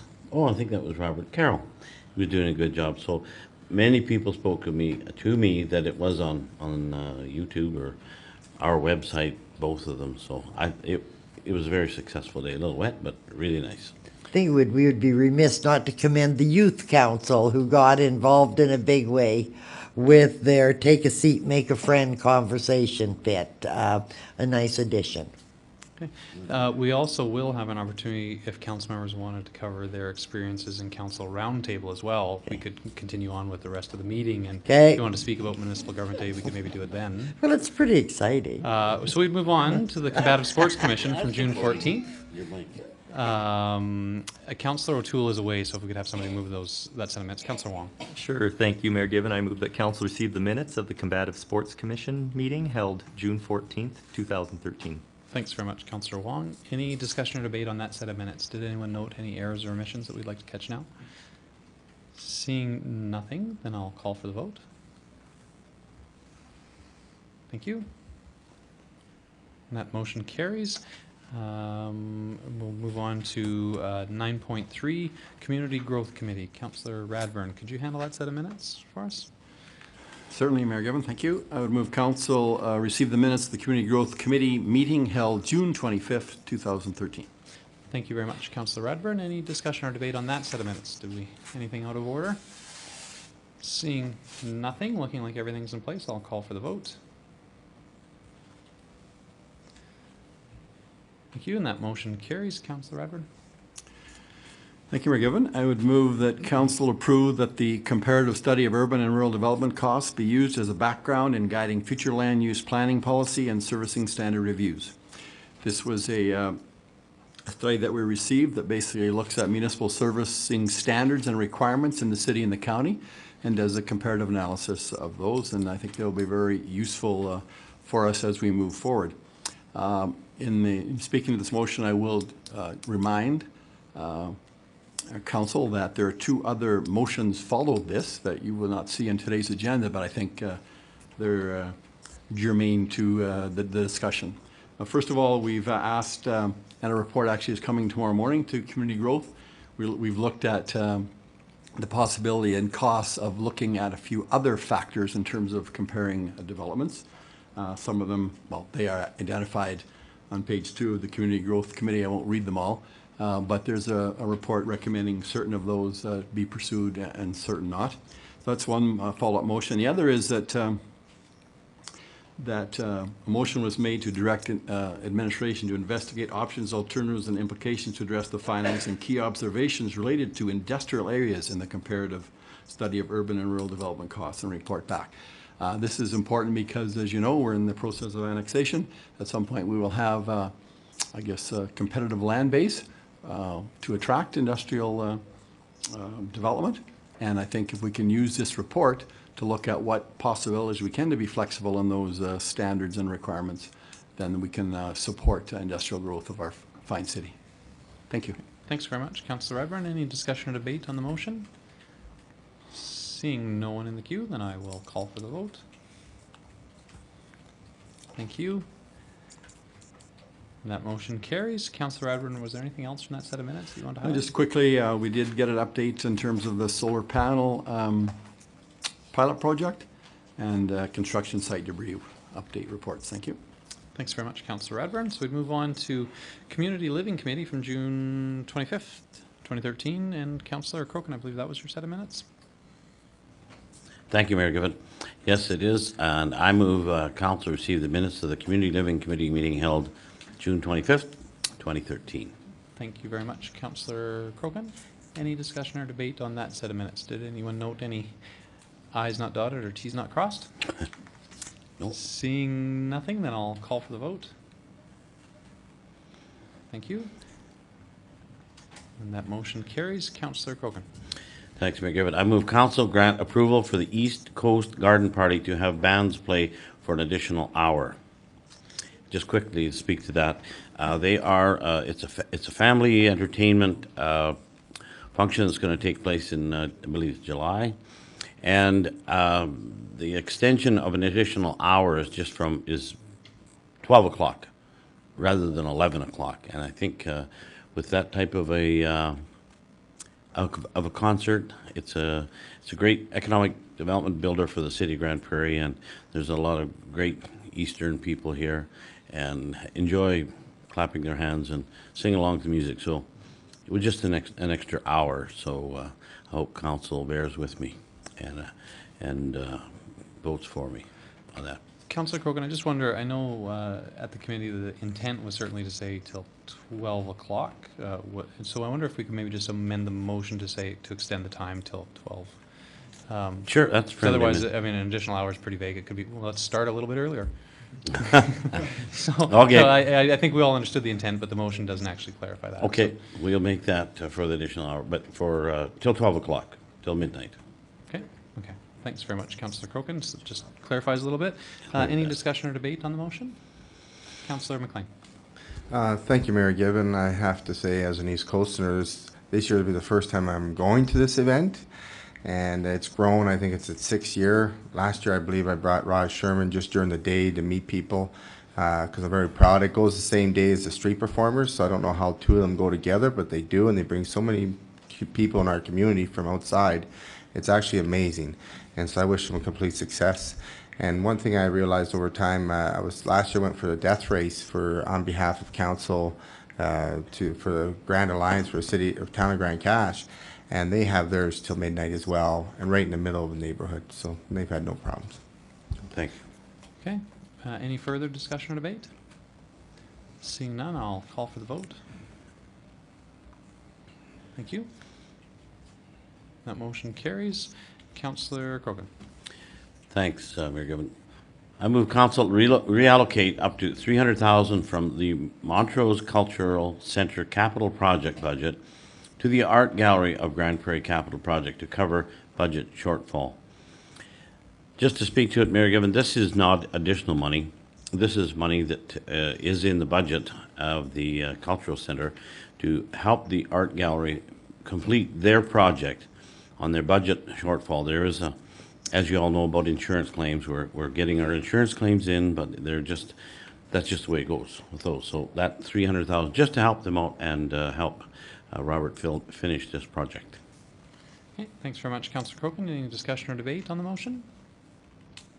Seeing nothing, then I will call for the vote. Thank you. That motion carries. Councillor Crokin, anything else you want to highlight in that set of public minutes? Yes, Mayor Gibbon, we had a number of presentations, Big Brothers, Meals on Wheels, Seniors Outreach. And the Grand Prairie Boys Choir funding, they requested the $11,000 that we continue to support them, and we do sing at every council meeting with their support of their music, and I'm not sure if that's their video, but the music for sure. So that was pretty well it, Mayor Gibbon. Okay, thanks very much, Councillor Crokin. We move on to Community Safety Committee meeting from July 2nd. Councillor Wong. Yes, thank you, Mayor Gibbon. I move that council receive the minutes of the Community Safety Committee meeting held July 2nd, 2013. Thanks very much, Councillor Wong. Any discussion or debate on that set of minutes? Do we have everything correct in there? Looking like we do, I will call for the vote. That motion carries. Councillor Wong.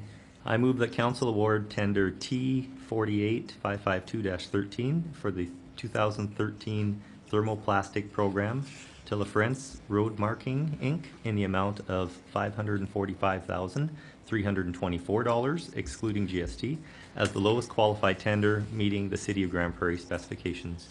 Speaking to this, Mayor Gibbon, this is the road painting program that happens every 2 or 3 years. The amount in the tender is lower than what the city had budgeted, but it covers 20 different streets, quite a bit of stretch, and it helps to just restore those lines that have been beaten up by road graders and just from regular wear and tear. Thanks very much, Councillor Wong. Any discussion or debate on the motion? Seeing none, I'll call for the vote. Thank you. And that motion carries. Councillor Wong, anything else you want to highlight in that set of minutes? I just wanted to highlight that we directed administration to look for, provide some help to the Parent Link Center at the corner of 108th Avenue and 101st Street.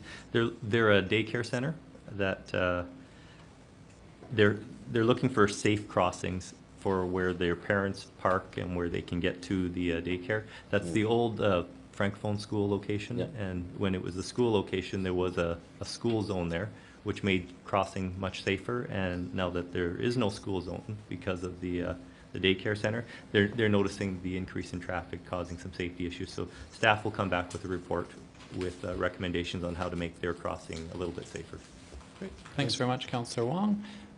Councillor McLean, a question? I meant to ask Councillor Wong, thank you, Mayor Gibbon, on the Stepping Stone Daycare. Been some concern brought to my attention. I'm glad they came forward on the safety committee, and I hope administration takes a really good look. It's not just a crosswalk. They have like a where you stop at going west to east. It's just straight, so you always got to dart to get across there because it's pretty busy. And there was mention of maybe a 4 four-way stop. You stop, then go and proceed, and maybe that'll help maybe any further accidents. That's just one of them besides the crosswalk, so I don't know if that was brought up because I wasn't able to make this committee meeting. So I hope, I'm just throwing that out there because a lot of people going north are really trying to dart to get across, and they're hitting right into the little kid zone. So, thank you. Yes, Thanks Mayor very Given, much. They're good at put it. to Councillor McLean through Mayor Given. The motion for direction was very broad, so it was to address other possible solutions to make things easier. That the crosswalk is kind of a difficult thing because they don't have good alignment on their road because of the accesses for other businesses in the area. So we knew that it wasn't just a crosswalk situation. Could be speed, could be lights, could be something else. Okay. Thanks very much, Councillor Wong. So that'll take us to 9.6, the 100th Anniversary Committee. Councillor Rice, could I ask you to... I move that council receive the minutes of the 100th Anniversary Committee meeting held July 2nd. Thanks very much, Councillor Rice. Any discussion or debate on that set of minutes? Seeing nothing, I'll call for the vote. Thank you. And that motion carries. Councillor Rice? Just a couple of very brief things. The writer for the history book was up. Some really excellent interviewing skills, so I look forward to a really interesting book. He expects to have completed 50 to 60 interviews by the end of summer, and arrangements have already been made, and he will be including pictures from personal collections in the history book. Souvenirs, I think, are really unique. They're going to be real collector's items. Grand Prairie Regional Tourism has researched pictures at the South Peace Regional Archives, and they will be made into postcards showing Grand Prairie's past on one side and present on the other side, so you'll be able to see the change. The county has committed to doing a day with seniors during Seniors Week 2014, and they're looking at wearing period costumes to that. So a week with a year with a lot of excitement in it, and I will be certainly pleased to be working with our new board members. Great. Thanks very much, Councillor Rice. We move on to the Corporate Services Committee meeting. Or Councillor Radburn, did you have a question? Councillor Radburn. Actually, just a quick comment, Mayor Given. Just wanted to reinforce what Councillor Rice said. Mark, our history book writer, I had occasion to be with my dad when he was interviewed, and he was supportive, sensitive, and very respectful. I really appreciated the way his demeanor and his skills in interviewing, so thumbs up. Thanks very much, Councillor Radburn. And Councillor Radburn, you might as well keep your microphone on. We'd move on to the Corporate Services Committee meeting from July 2nd. There we go. I'd move council receive the minutes of the Corporate Services Committee meeting held July 2nd, 2013. Thanks very much, Councillor Radburn. Any discussion or debate on that set of minutes? Seeing nothing, then I will call for the vote. And that motion carries. Councillor Radburn, anything you want to highlight in that set of minutes? Just one item, and that was our council per diem review. Committee chose to leave things alone. Seemed like the rate was comparative relative to other municipalities. So we just received the report for information. We did also think that any contemplated policy, budget, and procedure changes should be done once we've had a year's worth of working under the new procedure, the new budget, and that should be done with the new council. Thank you. Thanks very much, Councillor Radburn. Councillor Rice, any questions? So the procedure of allocation for council members attending assigned committees, you're suggesting not be done till after the election? Councillor Radburn? That was the thinking of the committee. Thank you. Yeah, thanks. Okay. Any, so that's all of our committee business. We had no items of correspondence. We did have a delegation, the presentation regarding the changes to provincial PDD funding. So if we could have a motion on that, Councillor Rice? I'm going to try a motion that we request the mayor set up a meeting with Minister Oberly to talk about impacts to our community. Okay, Councillor Rice, sure. Any discussion or debate on the motion? One comment, I guess, certainly would be supportive of that discussion happening.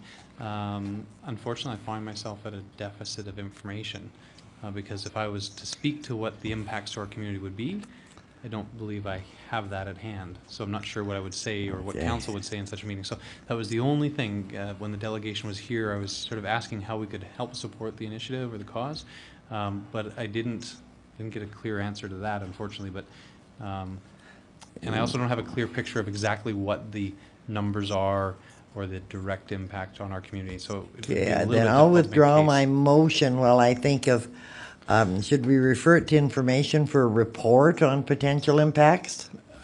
And I'm sure FCSS director must be familiar with them. I think that might be more appropriate. That would give administration an opportunity to Yeah, collect okay. some Then actual I withdraw data. my motion and, how do I say this? Request administration prepare a report on the potential impacts to our community. Sure. Okay. To the appropriate standing committee. Standing committee, yeah. Okay. Okay, so a motion to direct administration to bring forward a report on the potential impacts to the city of Grand Prairie on the cuts to the PDD, Persons with Developmental Disabilities budget. Okay. Okay. Thanks very much, Councillor Rice. So any discussion or debate on that motion? I think that's very appropriate. It will allow us to gather some substantive information that would allow us to become more actively engaged in the conversation. Okay. Seeing nothing else on that, then I would call for the vote on Councillor Rice's motion. Thank you. That motion carries. I think that handled all of our, we only had the one delegation other than the ones that attended for the public hearings. We had no notices of motion tonight. Council members, do we have any council member reports from our external agencies, boards, and commissions? Seeing none around the table, I know many of them. Councillor Wong, you had one? Yeah, sorry, Mayor Gibbon, I rang in a little late. June 25th and 26th, I attended a Mighty Peace Watershed Alliance workshop in Grimshaw.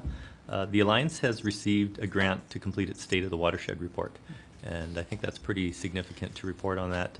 The grant was for $225,000, and that's to complete that project. It sounds like a lot of money until you start looking at the area. The area that we're covering is approximately 1/3 of the area of Alberta. So it's all the high land that drains into the Peace River and all its tributaries, including the Wapiti River, Smoky River, and those rivers.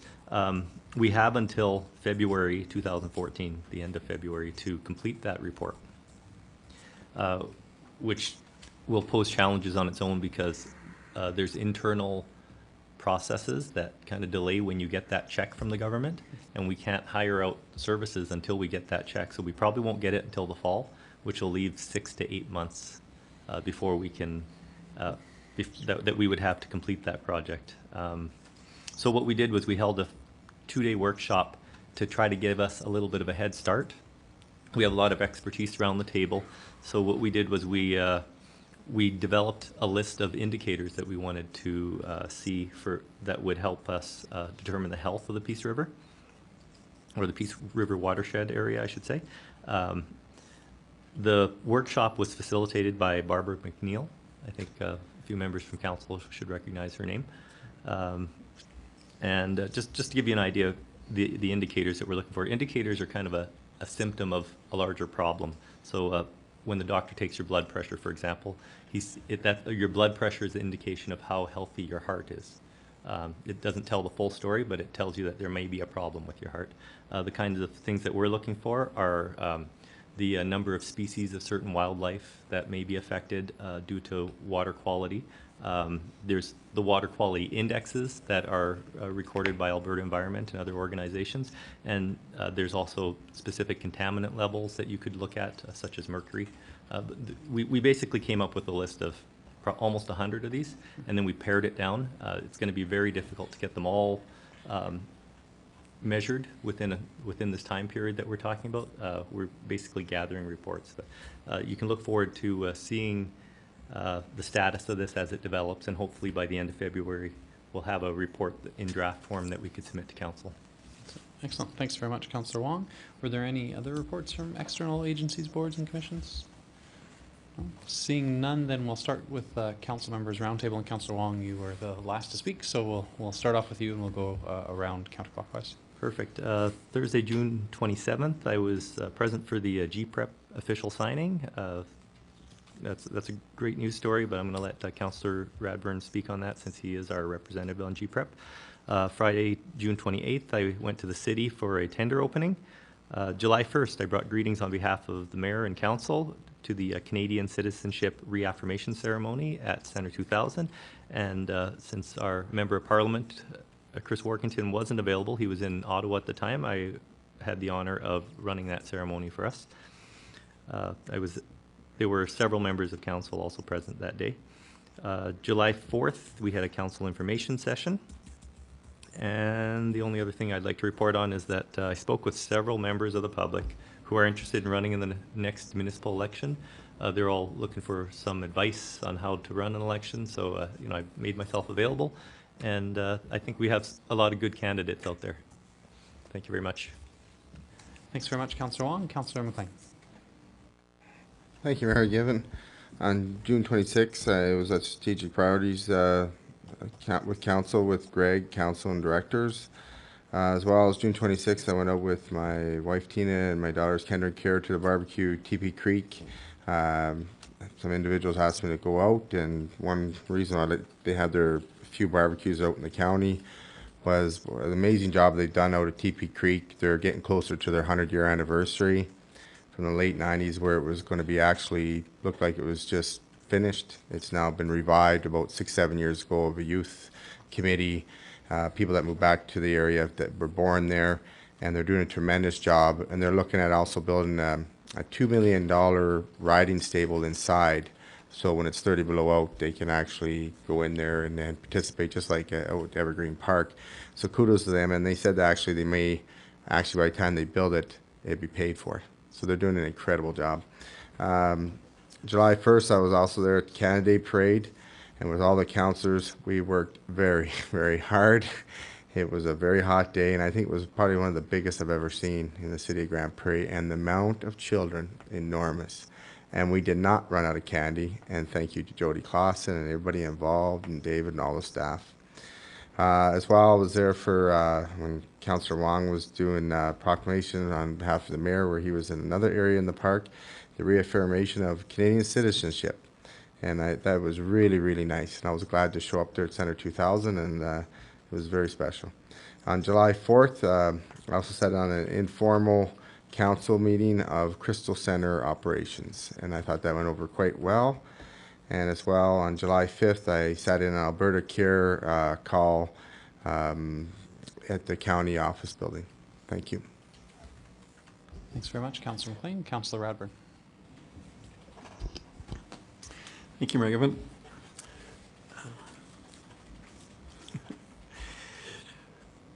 June 25th, I attended the Economic Development Advisory Committee meeting. I'm the council rep. 26th, the Council Strategic Priority Session.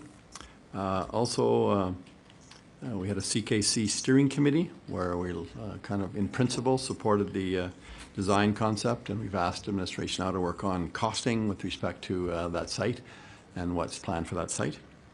And then that evening, I went to the founding meeting of the Sport Council in Grand Prairie, and it was. Mayor Given can speak more to it, but it was we had about 30 people and great interest on the board, and it was just a really celebration. I viewed it as a community celebration where we are moving forward with an initiative that many people have hoped would happen for a long time. The GPREP agreement, I think that it's been covered in the media quite extensively, but really 6 municipalities, city, county, Wembley, Beaver Lodge, Sexsmith, and Hythe are all a part of this agreement, and just outlines how we're going to work together if there should be emergencies in our region. 28th, we had a Grand Spirit Foundation board meeting. And July 1st, Canada Day Parade. I know that Councillor O'Toole and Mayor Given worked hard on their side, but I can also attest to the fact that my partner, Councillor McLean, and I worked on the other side of our float.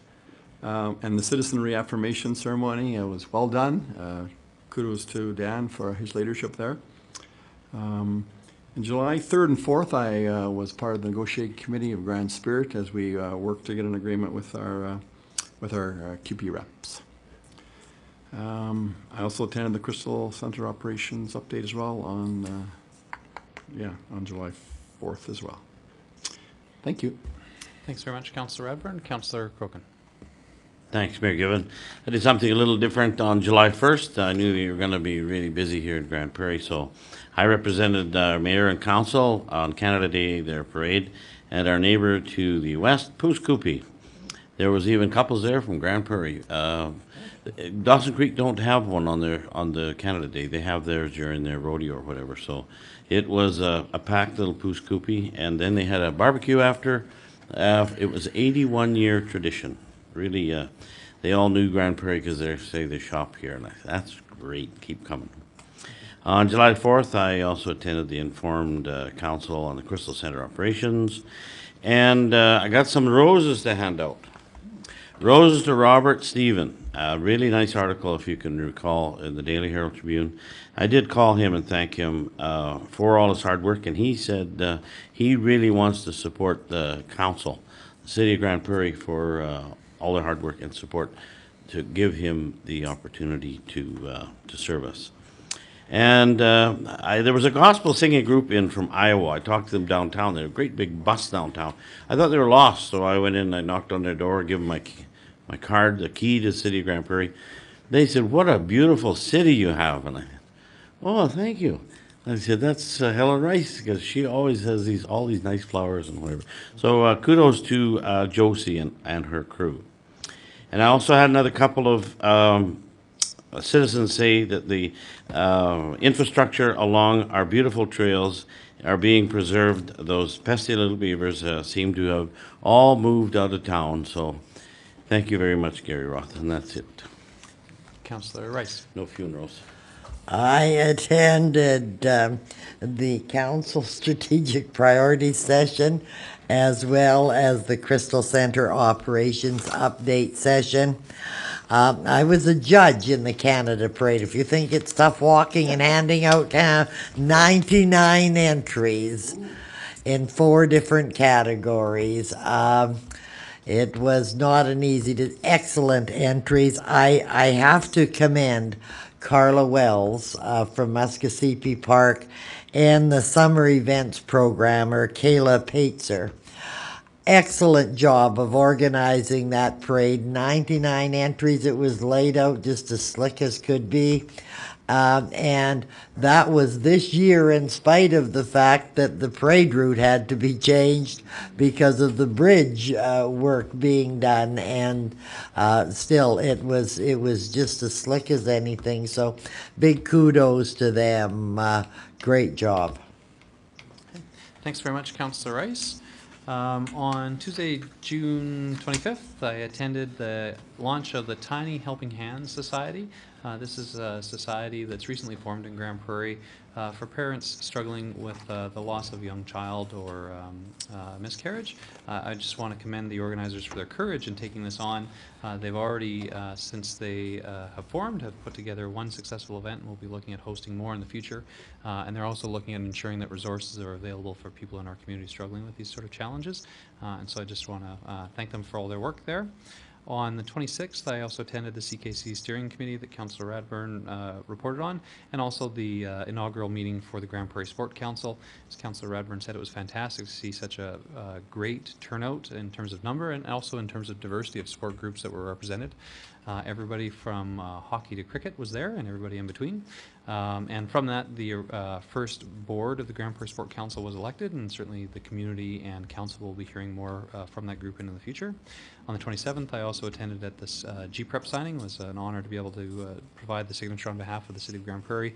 Thanks very much to Councillor Radburn and Jennifer Wood, the GPREP employee, for all their work over the last number of years to pull that together. Later that evening, I attended a welcoming barbecue put on by the Chamber of Commerce, welcoming physicians who are here under the Rural Access Physician Program. These are physicians who are doing a couple of years of work in rural communities like Grand Prairie, and the Chamber of Commerce has made it a tradition to host these newcomers to the community, and the City of Grand Prairie has participated for a number of years now. So thank you to the Chamber of Commerce for doing that, to ensure that these young physicians feel welcomed in our community. On the 1st, I was also in attendance at the Canada Day Parade. My thanks to the organizers and all the people who put together floats for the Canada Day Parade. They certainly make it a memorable experience for the thousands and thousands of people that were there. If I'm remembering correctly, I believe Administration Jody said that we had about 8,000 pieces of candy, and we ended up with something like 500 or 800 left. So it tells you the work that the 4 council members did, but doesn't speak to the work that Jody did running back and forth to ensure that council members were refilled. Administration needed to know that if Jody's ever on vacation during Canada Day, you need to hire somebody who does marathon running. You're very fortunate to have Jody there available to do that. On the 3rd, back here at City Hall, I had an opportunity to meet with a representative of a national business who has a location here in Grand Prairie. They were looking to further understand the Grand Prairie market so they can understand how they might expand their retail presence. On the 5th, I attended just a few steps away from City Hall at the Medicine Shop, just 2 buildings south, where owner Curtis Crow and the representative of the National Medicine Shops were making a check presentation to the Canadian Mental Health Association. I want to thank Medicine Shop National and Dr. Curtis Crow for their support of Canadian mental health and the funds that they've raised that will all stay local here in the community. On the 6th, Saturday the 6th, I was at Muskasippi Park under a somewhat cloudy Grand Prairie sky to see all the Hardy ball teams who are taking part in the batting against breast cancer tournament. The 2nd year in a row that they've held this tournament. Fantastic results again, and great to see the corporate sponsors who come on board to support that initiative.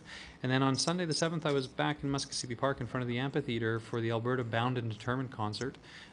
You may have heard about this in the media. It was a concert that was pulled together to help provide support for the victims of the floods in the southern Alberta. All of the funds donated were going to the Red Cross.